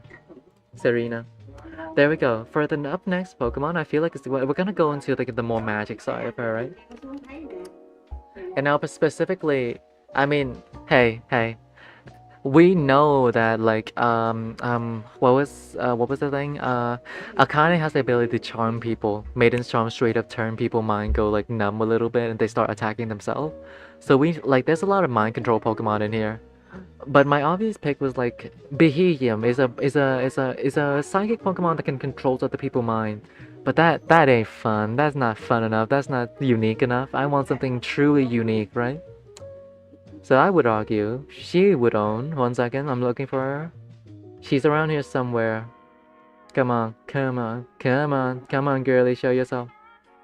I can't find her, but we'll find her eventually. Beheeyem is a Pokemon that is specifically like love this. Oh, love this, love this, love this, love this. No, love this is more of like a. It's like whatever. I feel so neutral towards love this that I have no feeling at all.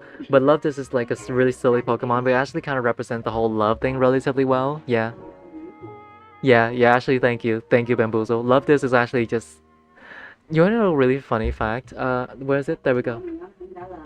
Uh, There we go. Love this heart-shaped body is a symbol of love and romance. It is said that any couple meeting this Pokemon is promised a long, loving relationship. And however, a really funny fact later on that you can find. There we go. Where is it? Where is it? There we go. There was an era where it was overfished due to the rumor that having one of its heart-shaped scale would enable you to find a sweetheart. So basically, it is a symbol of love Pokemon that has accidentally get over hunted because the fact that people were just like believe in the rumor so much. And you know, it's just like a little pink heart. It's just a heart. It's nice. It's nice. And representing like Kane whole thing with like love and like wanting to be in love with someone. I think that's nice to have a character, just a simple Pokemon like love this. Yeah. I could see her just like erase her for because if he's cute. Remember earlier when I say something about the mind control thing? Well, we have where's her name? Mushana. Mushana is a Pokemon that like lures people into sleep and then start like eating their dreams. So like Mushana? Yeah. Yeah. It eats people dream and it draws people to sleep and sings a little lullaby. As well as like I feel like specifically with someone like Akane who suffers a lot from like anxiety issue based on the interaction I have with her so far, I feel like having a Mushana which just helps her ease her mind into like something more lovely. And I feel like sometimes she would like request her Mushana to make her dream something cute or something fluffy so she can like forget her mind away. Dare I say dream of something freaky. Dare I say it. But at the same time I could see an argument where Mushana could be work for her, yeah. And so it's just like a really cute ball-shaped Pokemon that I feel like Akane would just have on her team. Mushana. There we go. Lovely. On to the next one. I feel like we got the mind control aspect, we got everything aspect, we got like even the dominatrix side. Let's use something that's really sweet. I can totally see that. Yes, absolutely. 80% of fungus is freaky stuff. Hey. The game is very freaky. Monster design is like God, it's like it feels like a freak saying it, but like it feels very erotic in that sense, right? A lot of the monster design are like based on BDSM as well as like just like overall body horror, and people are into that shit. We're into that shit, yeah. Up next, I'm really struggling because like, is there like a fairy or dark type? I'm looking for a Pokemon. I know there's one in mind that I'm thinking of. I just can't pull it out of my mind right now. But right now, we have a whole team that is based on love theme, right? We want to add something even more to that, yeah. Someone took me like Mushana looked like a fetus once. Yeah, you know what? The fetus is like a really interesting taste on it because like that's the umbilical cord flying out of Mushana's mind. Right? That's just it. a constantly sleeping fetus as like a reading of this character is like fun and interesting. I feel like having it will be just really fun to have like a whole full team based on the idea of love Pokemon, love based Pokemon. Yeah, the Flame Trooper. Hehe. Oh, you know what? There's actually one Swoobat. So here's the thing about Swoobat. Hold on, there we go. The courting Pokemon. You already see the sign, right? But let me read the thing. There we go. Uh, where is it? It shakes its tail vigorously when it emits ultrasonic waves strong enough to reduce concrete to rubble. Anyone who comes into contact with the ultrasonic wave emitted by a courting male experience a positive mood shift. So, yeah. A really interesting thing about Swoobat is that it is a Pokemon that does not evolve through leveling, but it evolves through friendship. And I feel like the fact that like a Swoobat is like, if you want this to be how it is, I can give you like a male and a female Swoobat into the team, but that would feel a bit too much. Yeah. A Swoobat almost soloed my level 10 team of Pokemon in one run. Still love the little guy. He's a very cute little guy. It's like a very Pokemon that is very like appreciative of like the fact that like, you know, relationship, love, and like constantly trying to court people. It is a Pokemon that evolves based on love and friendship as well. I feel like Akane would have a Pokemon like this. Yeah, a Swoobat. It's a cute fella, yeah. And specifically, I feel like with like Akane situation, nhỏ thôi nói, having a Swoobat would be nice. Yeah. Ah, lovely. My poor Rookity got bleeded or Swoobat. Unfortunate, you know. I haven't I don't believe I played. I played like I tried Pokemon Emerald before. I tried Pokemon definitely not Sun and Moon. I only tried Pokemon Emerald and Pokemon Omega Ruby and Sapphire. And that's about it. I haven't played much games since then, but I would love to like maybe own like a Nintendo Switch one day, but we'll see. The state of the game currently is like I'm not that interested in buying a Nintendo game myself rather than learning about the lore and just watching gameplay videos and watching the design. I think that's just more fun. Let's go Eevee and Pokemon Sword, I see. Hell yeah. Either way, I like Swoobat a lot. Up next. I mean, hey, we got a whole theme going on with love. Let's continue with that train of thought, yeah? There's, hold on. I know there's actually a bug type Pokemon like this. Oh, and Shield, Sword and Shield, equally, huh? I see ya. Let's go to Fairy type. Hold on. There we go, Whimsicott. Oh, this feels incredibly like a Kane, but I'm letting it up to you to decide. It's more so the vibe of this Pokemon that makes me think it gives off a Kane vibe. There we go. It claims exquisite flower gardens as its territory as it obtains power from basking in the energy emitted by flowering plants. Its life can span several hundred years. It is said to devote its entire life to protecting gardens. It controls the flower it grows, the petal blizzard that Florges triggers are overwhelming in their beauty and power. Why is Pokemon so cunty? The cuntiness makes sense. Just so incredibly cunty. I like it a lot. And I feel like it's just like more so the fact that like we have a full team of love. I feel like it would be really funny for Akane just own like a full team of just straight up like no, not Glore. No, that's Global Glebus. Florges. There we go. Just a full team of love Pokemon and just Pokemon that create flowers and just stuff like I feel like a really like minor storytelling here is that she is like constantly yearning for love, and the moment that she sees a Pokemon that has like some sort of like romantic way of living, she just instantly takes it because like within herself she sees the way that those Pokemon grows up and she wants to be like those Pokemon, as free as her Pokemon, as free with love as her Pokemon. But she simply can't do it, so she simply live her life love fantasy through her Pokemon instead. And I think that's a very cute little thought. We wish that Kanye one day have a loving partner, but we'll see about that because most likely she kills herself after the festival happens. So yeah. Sorry. On to another topic. I'm gonna search through something. Hold on.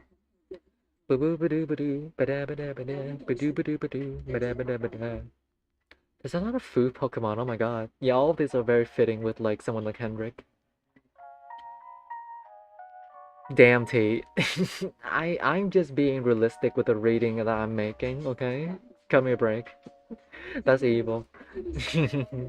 As a character design, Akane is very like it's very obvious that she's like a very romantic character in the way that she carries herself. The flower crown, the way that she dances, and like it's just like love. We know that love is a very huge thing for her. Intimacy is a very huge thing for her, and to read into her character design and to come out with like a lot of love Pokemon is I feel like it's interesting.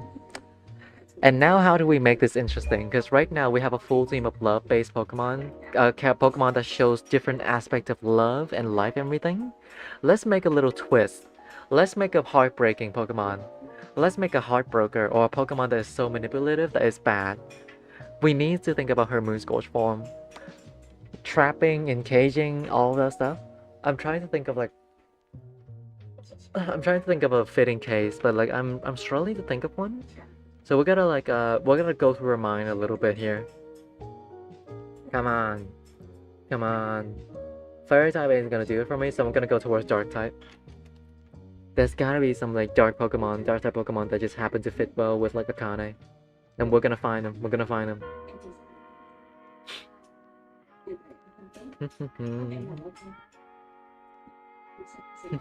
That's evil. Yeah, I like to be evil. Evil too.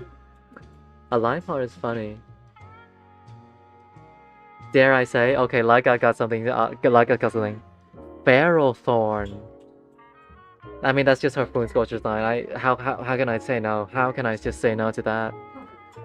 How can I say no to this? This is just Akane Moonscorch form. A little representation of the of like the Moonscorch form of Akane. Yeah. Yeah, this is the twist that we need for a full team of love Pokemon, and then there's just this guy. Because there's like a hidden story going on right now. Yeah. Yeah, I fuck with it. Oh, this is cool. Yeah. So there you have it. I hope you what's your feeling towards the Pokemon team that we have built for Akane, Burp? Is there like any like suggestion that you may have? Because I feel like out of all of them, Love This is the easily the most like replaceable one out of them. Making Coco, who wants some? Hell yeah, give me some Coco. Cocoa, chocolate, yeah, give me some of that. Hell yeah, look up. Peak. Thank you, Burb. Okay, it has been posted on Twitter. No, not on Twitter. No, in our Discord. I have posted on our Discord. I'm struggling a lot.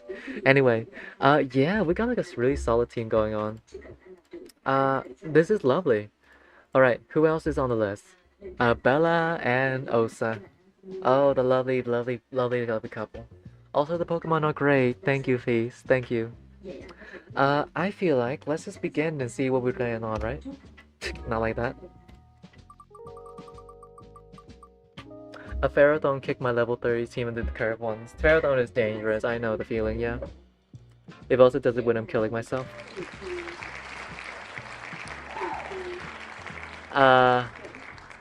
Someone go stop Laika. Right now, please. Someone send help to Laika right now.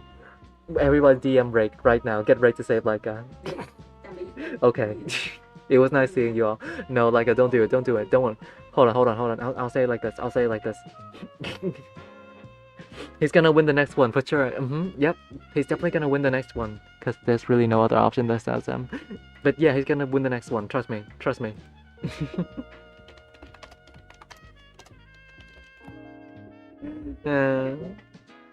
Bring the Ouija board when you get to Osa. Okay, we'll try to summon the ghost of like when that happens. Yeah, the best is for the last. Yeah, exactly. That's what we're going for. Oh, Abella, hell yeah. Oh, I love Abella. Sorry, 1 second. My nose is being blocked from the fact that my glass is like very pushing down my navel. All right. Oh, Abella. Ain't she a beauty? So off the top of my head, so let's talk about the character design of Bella Fit. Obviously, a very practical woman is what I meant to say. like a jumpsuit, like I meant to like working on the harsh condition, like a wrench, like everything, like easily can tell steel type or electric type, basically stuff that relates to technology. And we know that Abella in the backstory for Abella, we can sorry, my voice go deeper. In the backstory for Abella, we can already see like she is like has a very deep interest for technology. So steel and electricity is just match. But I can also see an argument for fighting type, or more so the aspect of the fighting type that is about defending the weak. Because right now, remember, Abella has the caressing soul. Has a very gentle nature and believes in the fact that she wants to help people out and support people. And the fact that she works for the NLU is like it borns from the fact that she feels empathy towards people, right? She has taken up a very masculine role being like a woman in like a very technology in a very male dominated field because it is time of war. She cares for people, and I feel like that should be a very important point that we should get across in her character design. Never mind, I know you mentioned I'm not killing myself. Lovely, thank you, Leica. With the NLU, I know you. I know how you feel about your shield. I know that fucking guy. After let's go with the most easy, simplest one. Where we go? Hold on. Magneton. No. Magneton doesn't represent technology enough.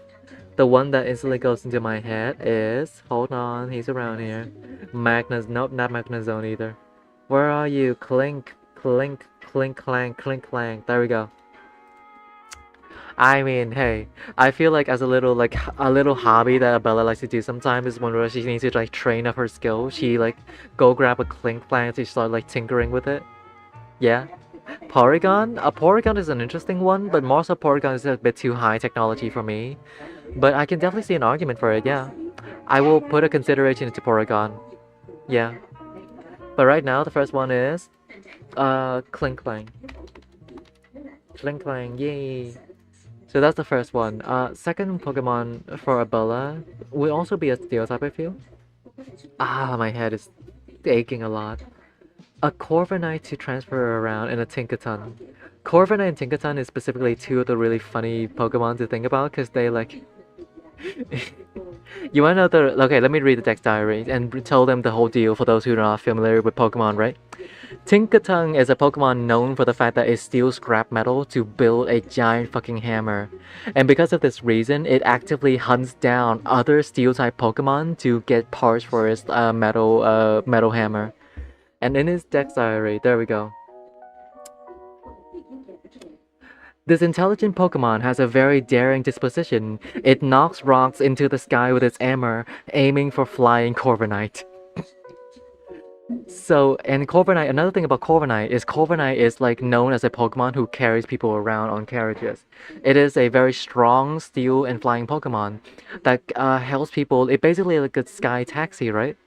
So imagine the thought of like a sky taxi flying across the sky, and then suddenly rocks start aiming straight towards it, and like that's like the version of car crash for the city on the sky. Yeah. And I think it's really funny for somehow Abella to manage to tame two Pokemon on such a high opposition together on one team.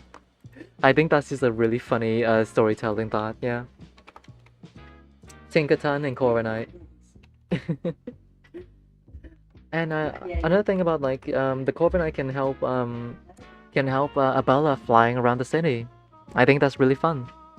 Yeah. Corviknight, Tinkaton, Clink Clank. Yeah, good team so far. Alright, so we got all of that, so let's talk about the nurturing nature of Abella and everything else. We want a Pokemon that is strong, that is tough, and that is also like definitely like I would argue make it more interesting if it is like a masculine Pokemon that is very nurturing for other people, right? But it's struggling to hard think about that one because like is there like a design of Pokemon that I can think of on top of my head that is like oh my god is like carrying put that one pink nurse Pokemon, that's the thing, it's too feminine, right? A whole thing with Abella is that she is like a very like a person who denies her feminine nature a lot in order to like work in this field. And like that repressedness eventually leads into like you know Cuphead and everything, but we can put it into consideration, yeah. I think that thing is like a Flabébé, not Flabébé. It's like a Chansey that evolves into a Blissey. Yeah, this is a healing Pokemon. You know?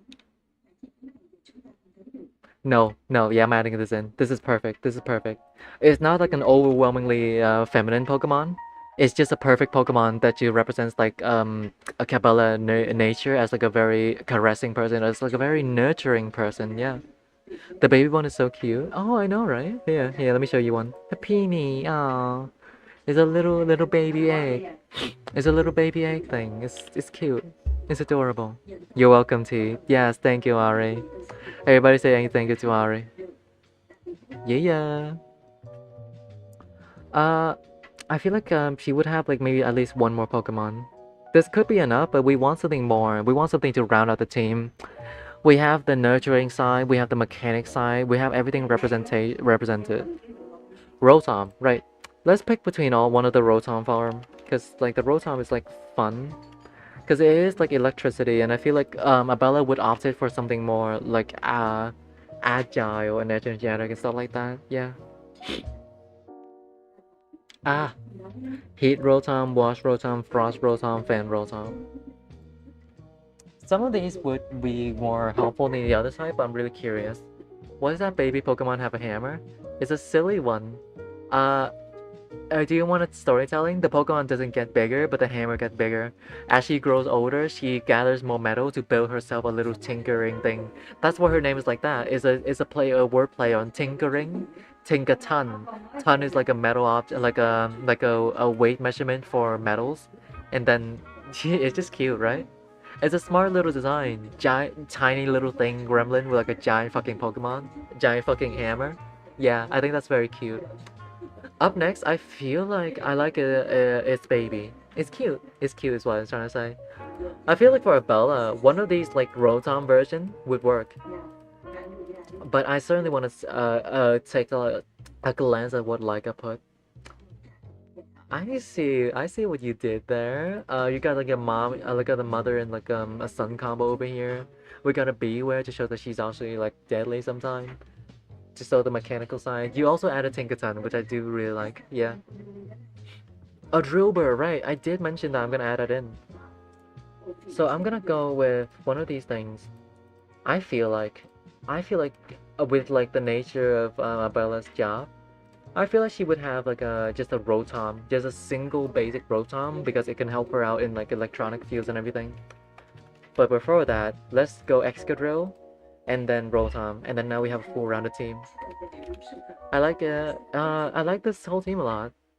I can tell you about Excadrill. Specifically, Excadrill is used for, you know, drilling through mine shafts, help you break through stuff.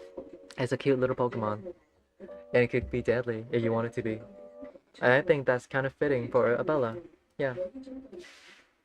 Excadrill. And that is the Abella team's done. We are like wrapping this up relatively fast, and I like it a lot. Hell yeah. Oh wait, sell-out moment. If you enjoyed the stream so far, please like it. By liking it, more people have a chance to see it on their timeline, and that would just be very lovely for me. So yeah. Thank you guys. Yeah. Another angle that I wish we take more is like making August more of a dragon type trainer because he definitely gave off that vibe, but we'll see about it later. When I like revise his character, yeah.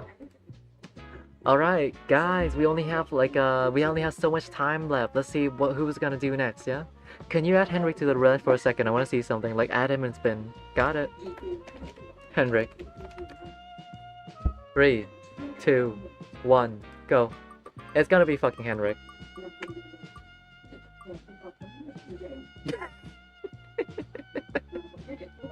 Damn.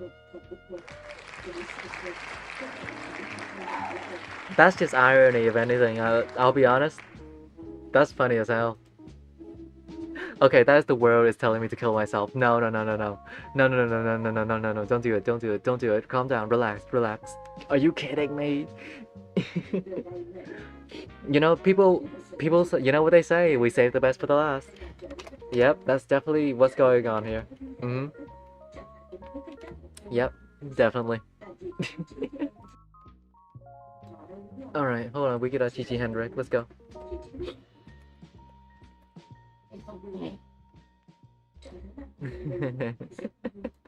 They're so against you getting a good Pokemon.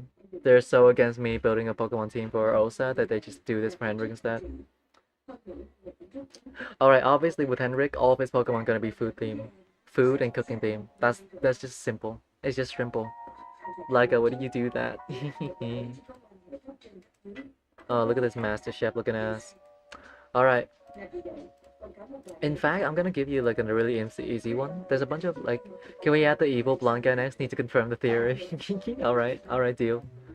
Pop. Alright. For Henrik specifically, it's really easy because the thing is, Henrik Pokemon would be definitely food theme, and a lot of my favorite Pokemon are food theme as well. And the first easiest one is Flapple. When you search up the name Flapple, Flapple is a tiny little apple Pokemon that evolves into Appleton. And people describe this Pokemon with this like top layer, specifically it's like a very easy sweet delicacy that children just eat. I imagine it's like a layer of skin that people can just peel off and eat, and I think that's very horrifying, but it's very funny. Love you, but I need to do this for science. Yeah, I got it, Leica. Are we doing anything after the Pokemon stuff? Definitely not today. After today, on tomorrow's stream, maybe I'll stream Funger and finishing the Osa run. But after that, I'm really just like curious on what to do, like with all this first. Yeah. I'm gonna stretch my back a little. After the stream, I'm just gonna have like a big nap because I did pull like an all-nighter before this, and I want to work again on the commission that I made. Because my college is like rushing me for money and everything a lot, so I'm just want to try to focus on that first. Yeah. Anyway, Appleton is an easy one. Hold on. Appleton, there we go. I would argue Hydrapple as well. Because like Hydrapple specifically is like a syrupy dragon type Pokemon. And I feel like Henrik, if he goes into bakery, he would want like a Pokemon that can just like make like just apple syrup off the top for him as well. And obviously I'm gonna add in a more food Pokemon as well. Hold on. There's a fairy type Pokemon, I'm gonna search it up. It's a fairy type Pokemon and it represents an ice cream. That's okay, I was just curious. Oh yeah, don't worry about Alucard. Just ask me anything, I'll tell you. I mean, obviously Alcremie, this is like the ice cream Pokemon, we just add them in, yeah. Alcremie. Next up, there's also another fairy food Pokemon as well, a Dash Bun. It is a dog Pokemon that is also a baked bun. Gotta go, have a nice stream. Thank you for joining in, Beethan. It's been really fun having you around. I'm glad that you joined the stream for today. Yeah. Bye bye. Have fun. Have a good night, have a good day, wherever you are. And I'll see you on the next stream. Thank you for joining in. Lovely to see ya. Bye. Bye bye, Beethan. Bye bye, Beethan. What is this Pokemon? Yeah, this is a food Pokemon. It perfectly fits in with the theme of Henrik. Yeah. I mean, it's just like, I think it's like a team like this is just really silly. Now another, I was gonna type out Henrik. No, not like that. Dashbun. I need that Pokemon. Oh yeah.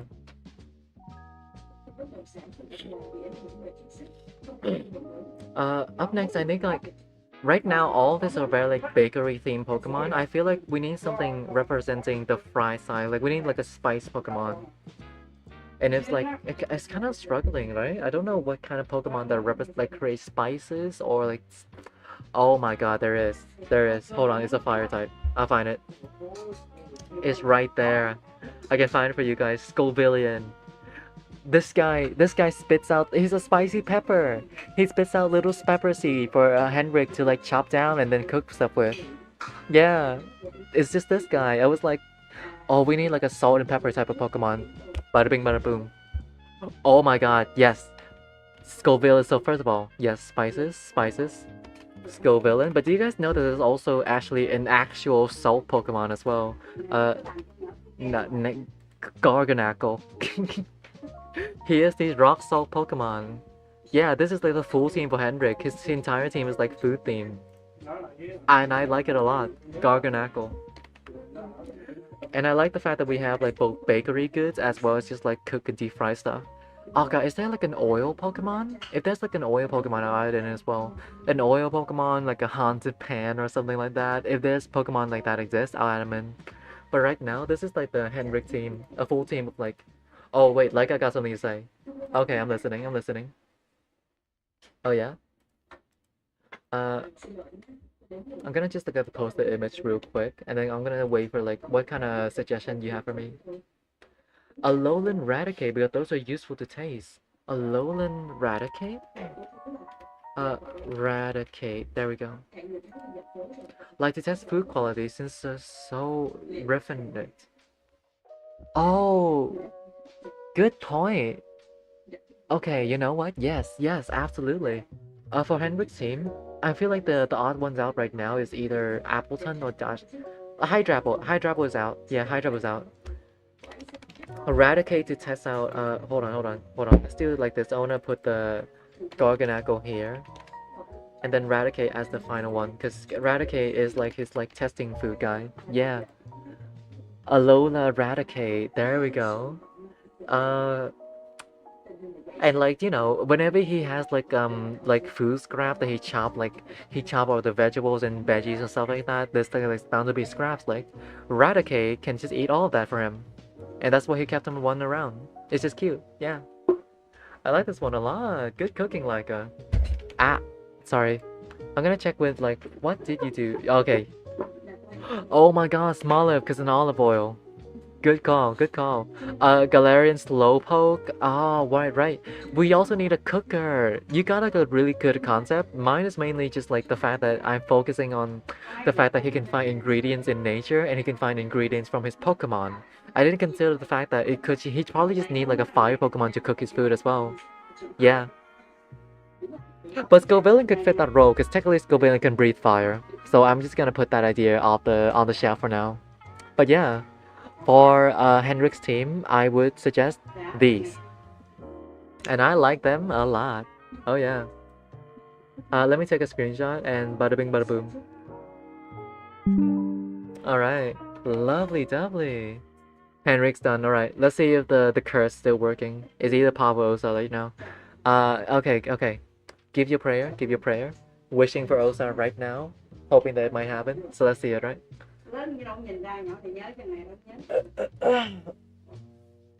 You know what? I'll do something more interesting like this. I'll make 2 Osa. I mean, the chance of this happening is so low, right? Come on. It's so low. It gotta be Osa, right? You're fucking joking me.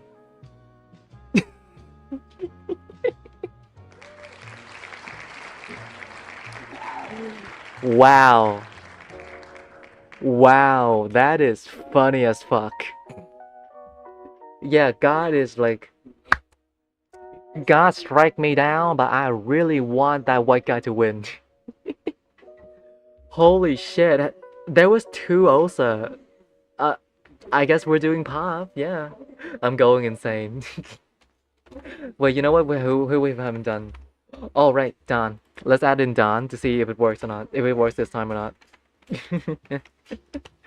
This is funny as shit. The people really don't want like Osa to win. Listen, I didn't want to say it, but I think the wheel is racist.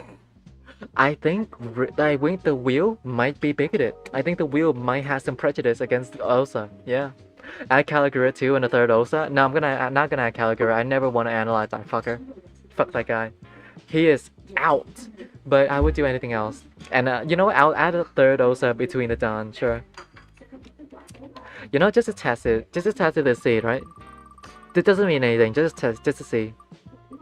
No fucking way, right? Yeah. 3 Osa is good enough. Oh, Rayla's a good one. Yeah. Okay. It goes Osa now, but I guarantee you the next time it's gonna happen, it's not gonna go with Osa. I just know it's gonna will. Anyway, let's go Don, yeah. Get me out here. Don. Hi, Don. There we go. Oh, hello, depressive doctor. Alright, now with Don, I feel like a really interesting thing is going on. Because with you specifically only add in a Chandelier for Dawn Pokemon. And I think that's a very interesting read on it, because like he's like a feed on his sorrow. But now I will propose this. I want to go with a different angle from this. I want to go with Pokemon that helps him in the process of him saving people. It is also raining outside. That's really nice. I've been having like a really rough day where everything just feels so like hot and steamy all the time. It's just like so sweaty. I like having cold weather. So with Dawn, I have like a really interesting proposition for you guys right now. For Dawn, specifically Pokemon that heals him. Now, I don't mean heal. I'm saying a Bisharp. A Bisharp can replace a Pawniard. A Pawniard is basically like a mini knife. It is so small, but it has like very sharp and things like that, right? In a very emergency case, Dawn can use a Pawniard as a scalpel to like help cut out like infection wound. And Pawniard is like very accurate as well, right? It is very like a highly accurate and focused Pokemon. For a surgeon to have like a thing like this, thumbs up emoji, yeah. A Pawniard to cut up like surgery and everything. And if we have a Pawniard, I feel like Dawn would also have a Leavanny. Leavanny is a Pokemon known as the weaving Pokemon, specifically to sew up like cuts and within like the patient. I feel like would be like a really interesting take on it. Leavanny being like a incision and everything to like sew up the healing wound and everything. I like that a lot. I like the theory a lot. Yeah, Ome. 1 second, I saw some drink. Ome. Trời, mà hay thì điểm đi. Ngon sao đâu.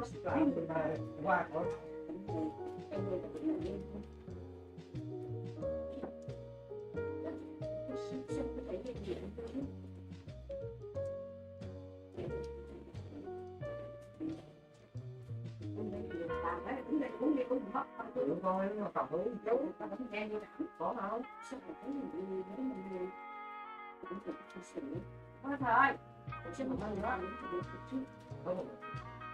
Đừng bắt đầu hết nữa rồi. Nữa lo thì cái này là về du thông.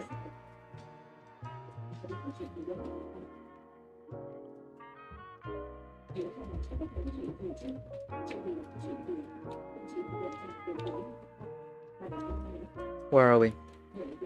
Hi guys. Leavanny that at least last time? Yes. Is intentional. Yes. It's definitely intentional. I definitely thought of that beforehand and definitely didn't make the connection until you pointed out to me. Yep, definitely. Yeah. Specifically like in a very bittersweet way, it's not like he is also a person who is haunted by his past, but way less different than Levi. In a sense that he is like, it's just like a very minor threat in the back of his mind all the time. So I'm just gonna give him a ghost Pokemon that doesn't intrude on him a lot. That's what I'm going for right now. I feel like, some of these are really good options. Hold on. 1 second. A poster guys, cause a Sinistee, cause it's British. I want it to be like a ghost Pokemon, but specifically a very non-intruding ghost Pokemon. Yeah, a Sinistee, and he's also British, so I guess it's like a connection could be made there. Sinistee, yay! Having a Sinistee is fun. On that topic, let's go back to like the idea of like a surgeon. On a surgery table, we need some disinfectant. Really like a bowling hot thing. One of the original Sinistee too. You know what? Good point. Yeah. Now let's not make it like a counterfeit one. Let's make a actual Sinistee antique. There we go. Antique Sinistee. And then let's talk about another thing as well. Disinfectant. Specifically, a type of Pokemon that it has to be a fire type, but it needs to be like a very specific type of fire. A type of fire that can like make sure infection goes away or something along those lines. I'm trying to think of like Pokemon that is helpful for a surgeon, right? For someone who performed like an impromptu surgery right on the spot. It's gonna be like something specific. I need to find it. If I can't find it, then I'll give up on the idea of implementing a fire type into it, but we'll see. Not seeing anyone off the top of my mind right now, unfortunately. Volcarona? Nah, definitely not Volcarona. Yeah, not seeing it, not feeling it either. Alright, then I guess we're not gonna add a fire type. But already we got like a really good setup right now. For the next one, can I don't want to be lazy and just search up like Pokemon for a surgeon, right? But I want to look through the Steel type one more time. Perhaps there's like a type of Steel type that I'm glancing over. One of the something. I'm listening.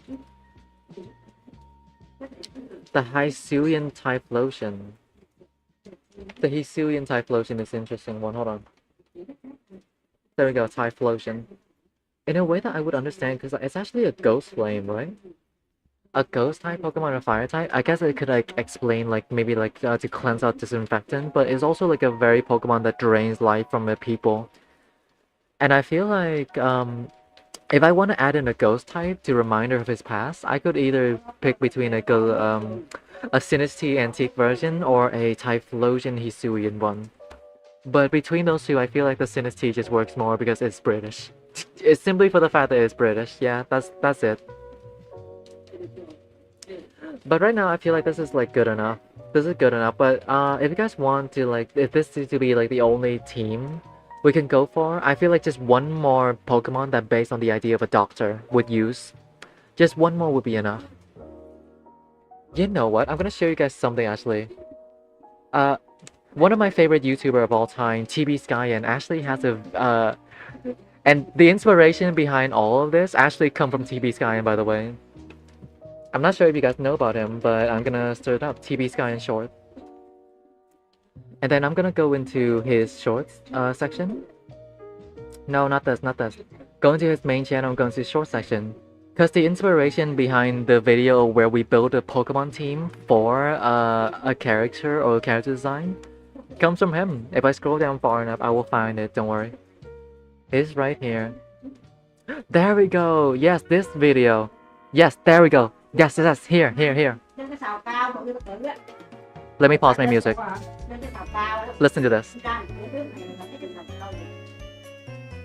Well, looking at you as a character design, the Pokemon world is full of trainer classes based on profession, so we can take some inspiration from them. Yes, that is League of Legends. For example, use any Pokemon with healing abilities because that suits their profession. So let's find some Pokemon that support your job. To start with, I'd give you a Growlithe, since they're associated with first responders in Pokemon. Plus, it can act the part of a sniffer dog, should it come to that. Next, I'd give you a Lilligant, because the Pokedex notes that it releases calming and relaxing fragrances, which is a useful skill for the job, and it can learn aromatherapy and sleep powder, playing the part of an on-site anesthesiologist. Changing gears a bit, I would also set you up with a Pawniard, specifically to stand in for things like scalpels and help you out if you need to disentangle someone from something or cut away some clothing. Then, Plusle and Minun, standing in for the idea of an emergency defibrillator, and finally, a Revavroom.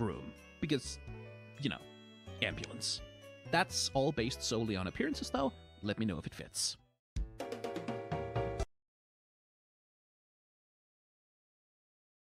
Aromatherapy Celeste reference. That was League of Legends. You did correctly, because like TB Skyen has been like a League fan since fucking 2010. In a way that he is like a person who specifically has a lot of knowledge on character design and designing character story arc, character meaning, fashion, stuff like that. It's a very specific niche that I have. A lot of the way that I analyze my character starts with him, and I enjoy it a lot. Yeah. He is basically the inspiration for the entire Pokemon stream that we have today, and I think that's very fun. Anyway, back to the topic. I completely glanced over the fact that there is also a very major thing with Dan that we forgot to mention. Sylveon origin and healing magic. Specifically, god, like healing magic is a very specific phrase of wording. We need a Pokemon that can heal people but in a magical way. And I feel like for something like that, it's gonna be like really rough. So I'm gonna look through the fairy list to see what can we find. Let me play my music again, cause like it's really silent now. Yeah. Mở tiếng nhỏ lại chút này ơi. Let's continue on that thought. Oh, a Rabombi? No, no, no. I guess earlier there was a Pokemon that was like aromatherapy that we just hear, and I guess Sylveon magic could work like that as well. Yeah. You know what? I'll consider it. I'll consider it. A grass type can heal you. Slurpa, Dendidan, Carbon, Klefki. A lot of these are good options, but I'm not sure which one to pick. Yeah. It's all just like neutral fairy. They don't necessarily heal you or anything along those lines. Uh, let's search up grass type instead. So yeah, let's go there. Ghost healing or something? Spooky healing is not something that is available from Pokemon, I feel. It's really hard to say. Unless there's a Pokemon that just like sprays magic on others, like drains life force from one side to give to another. Huh. Thank you, Ari. Actually got an idea now. There's actually one Pokemon that does do that, but I'm gonna grab it in a little bit. Give me a second. Give me a second. Where is it? Where is it? Oh, Blossom. There we go. There we go. No, it's a very too much cheerful Pokemon. But I already think of like a chandelier. Just come here, Garcia. Just come and give good ideas. That's what you do. That's what Ari does. Yep. She's just picked like that. Ghost type Pokemon. There's a few Pokemon that actually does do that. But I wanted to look for the specific one. Where are ya? Where are ya, buddy? Come on, show yourself up. Miss Magius is a ghost type and a magic user. It's very good like witchy imagery and everything, but I want to try that one. I think this is Miss Magic. It's like, ooh, there's a connection there, but also not correct there yet. I'm kind of dying because of cramps. I took a pill, but actually a few words after taking it. Someone called an ambulance. Oh god. Don't worry, I'll save you. I'll save you, Boomfy. I'll save you, Boomfy. I'll get you into an ambulance, she said, as she sits in her chair, scrolling through a list of Pokemon to assign to a fictional character. Miss Magius. Just that. Oh, you know what? Hey, cat Pokemon. To stand in for the dark cat is really just Espeon. Oh no, a life art, actually. To finally top it off with like a dark Pokemon and Umbreon. Yeah. That's just the angle we're going for right now.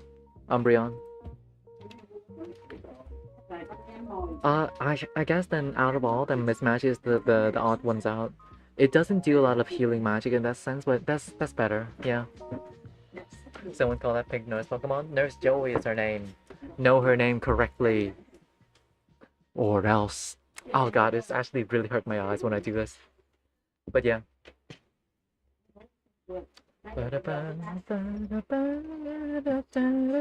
Anyway, this is the team that I have for Dawn, but I feel like out of all the teams that I made so far, this is the one that I feel dissatisfied with the most. I guess if I just remove Miss Matthews, then the feeling is gone, yeah?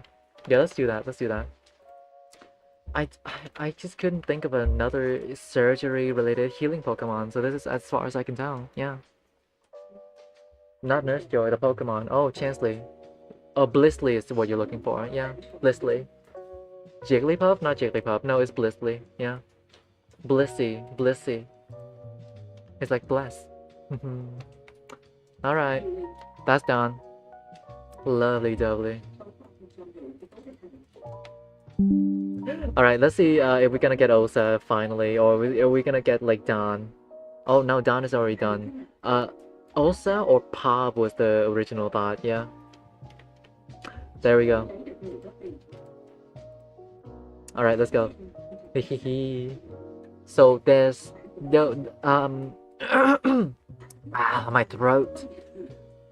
Let's pray that Osa has a thing. Meg Juan Celeste. We're not even done yet. We're so far ahead. I think I'm gonna head off now. Thank you for streaming and have a good day night, everyone. Thank you, Alucard. It's been really fun having you around. Thank you for joining us today, okay? We are gonna stream again tomorrow, so I hope you can join that one as well. Thank you for being here. Bye. Love ya. See you later. Hey, wait, let's continue. I swear to God, if it's not Osa, then I guess life just hates him. No. Okay, thank God. Almost. Fucking almost. Almost Osa. Almost Pop there. Finally, we made it to Osa. Oh my God. Jesus. Alright. Or are we? No, we are streaming again tomorrow. Jesus Christ. Thanks God. Do not say that word. I will ban you, Ari. I will straight up just ban you. Alright, let's talk about Osa. Osa, Fear and Hunger, Wiki, GG. There we go. Laika, where are you? Go spam message Laika right now. We're gonna talk about Osa's character design. You're a hater? I'm a hater of that one specific word. I'm just so annoyed by it. Just that one specific word. Everything else is okay. I just hate that one specific word. Alright, Osa time. Hello, baby. Osa is very interesting. Now let's talk about the color yellow and what is often associated with. A yellow is often associated with like electricity, but at the same time, my fork came back. Oh, it is raining outside, by the way. My mics might sound a bit weird, so yeah.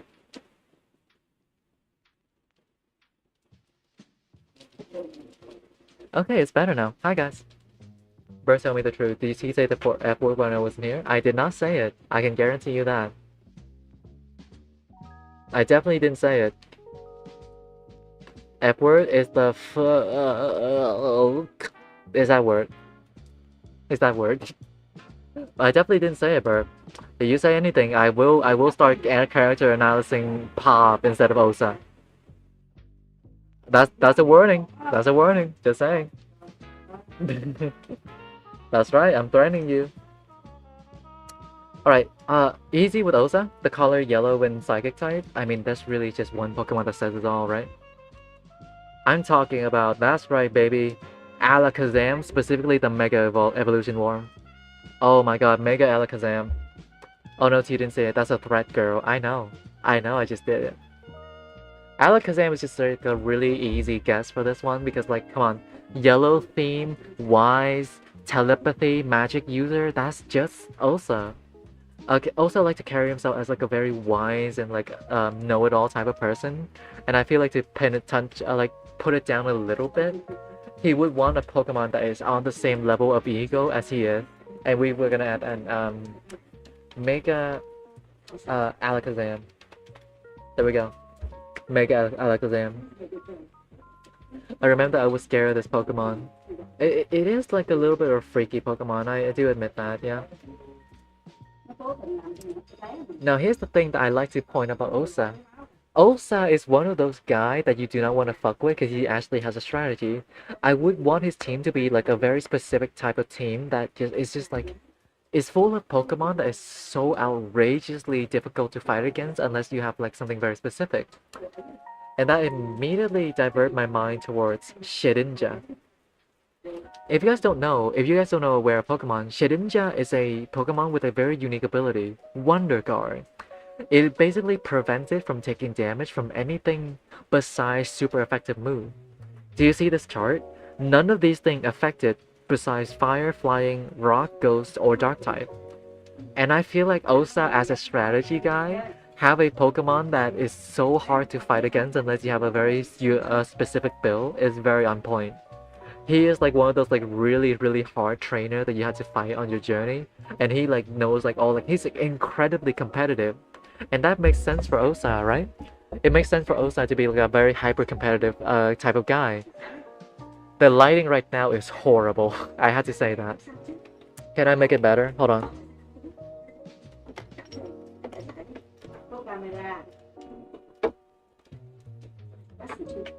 Is this better? It feels like I'm like at a headlight and everything. You know what? Good enough.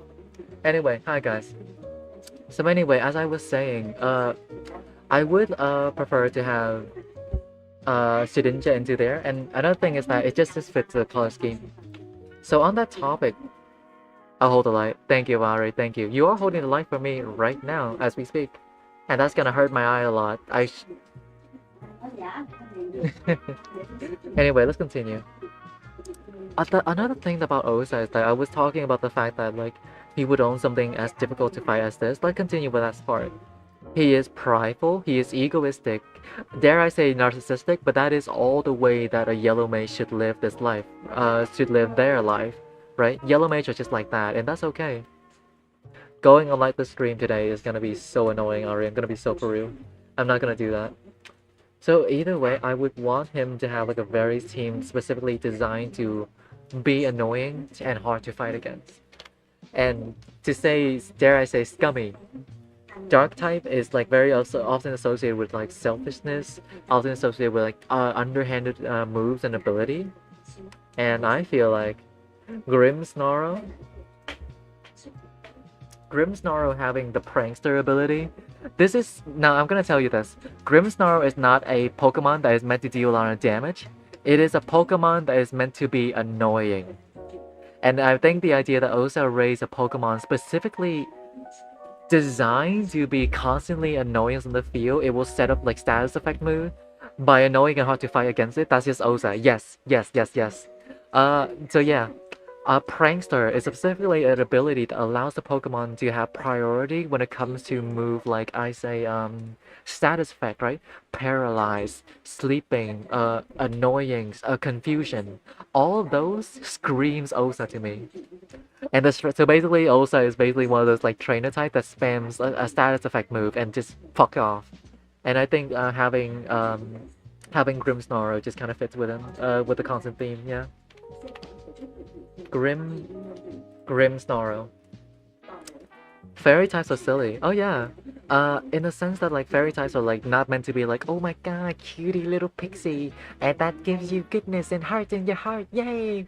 It is both that as well as the you know, traditionally accurate fairy. Sorry. Traditionally accurate fairy, which is more of a like trickster guy type of thing, right? They are not good, they are evil, they are selfish, they are like that. Fairy types are at its best when I think that they subvert the expectation. Like, ooh, I will give you a little cupcake, but then in exchange, I have your soul. Stuff like that. I like that genre of like fairy folklore a lot. Accurate fairy that traps you in the fairy world forever. Exactly. On the topic, hey, status effect spam. There's a certain guy,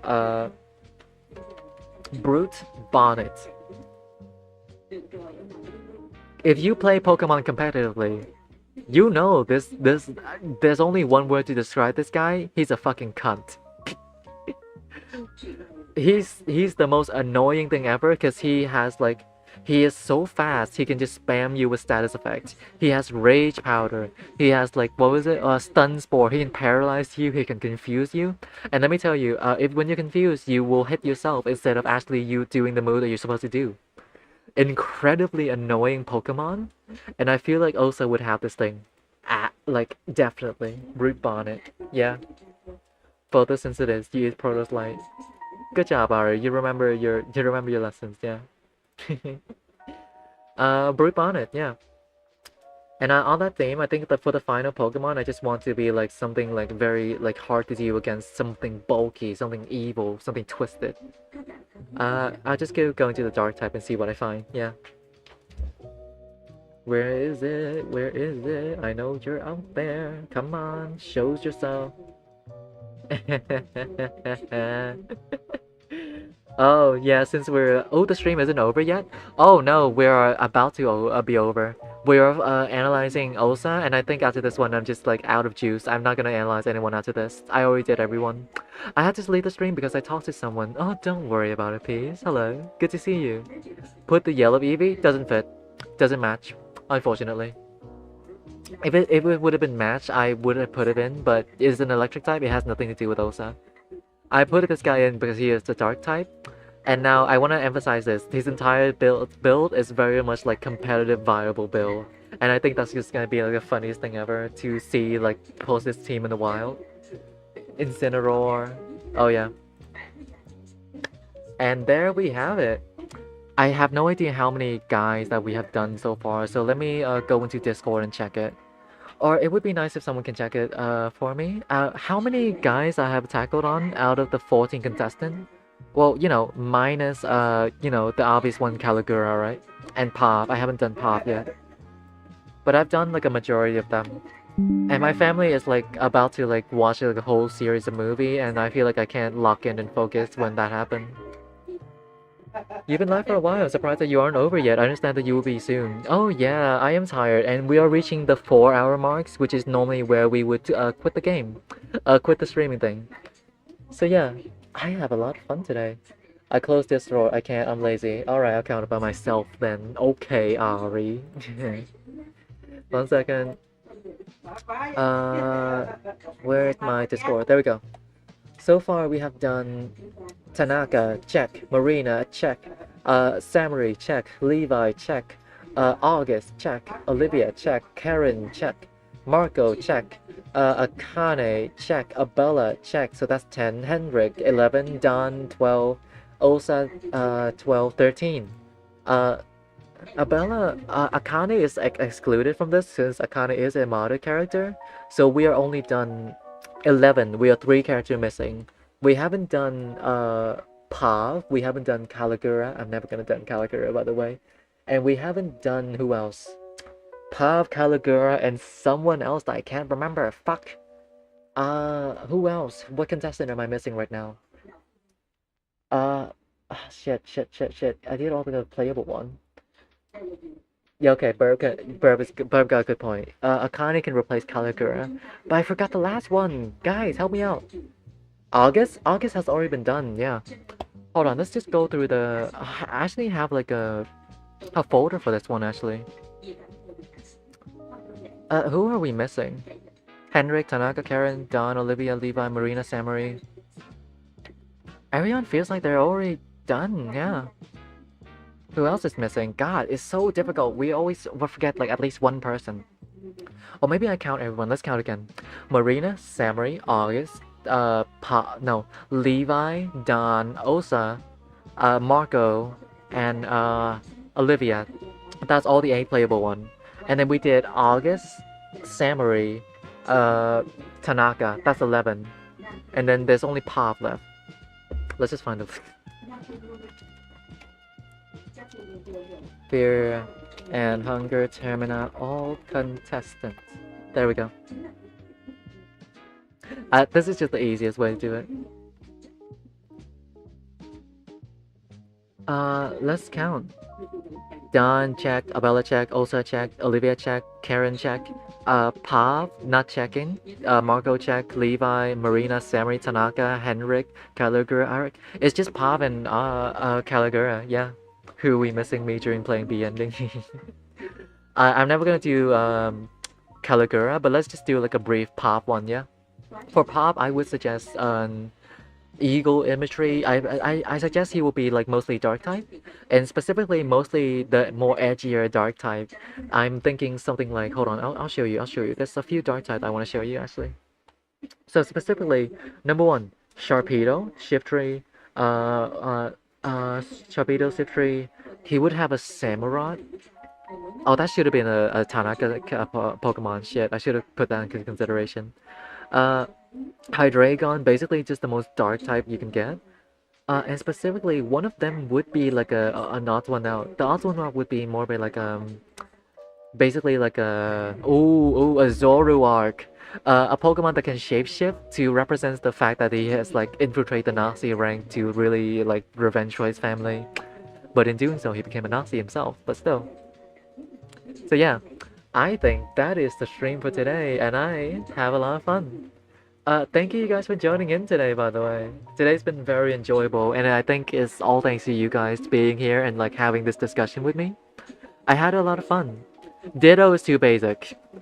Zoroark is cool, he's a wolf, and he can shapeshift. Ditto is just basic ass clay thing. But yeah. Anyway, thank you guys for joining in. We are gonna end the stream by now, so everybody say bye. Say bye to me, or else I will be very sad and depressed. But it has a happy face. It's still basic. And hey, do you think Pav is like a fucking guy like that? Is like a happy, wholesome, cutie little guy? No, Ditto doesn't. No, he doesn't deserve Ditto. Ditto should belong to someone else who can actually take care of it. Yeah.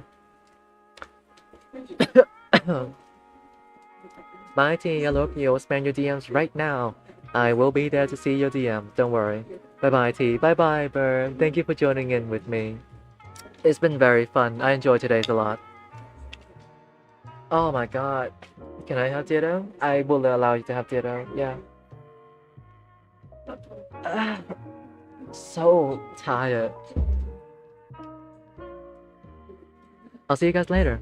Bye.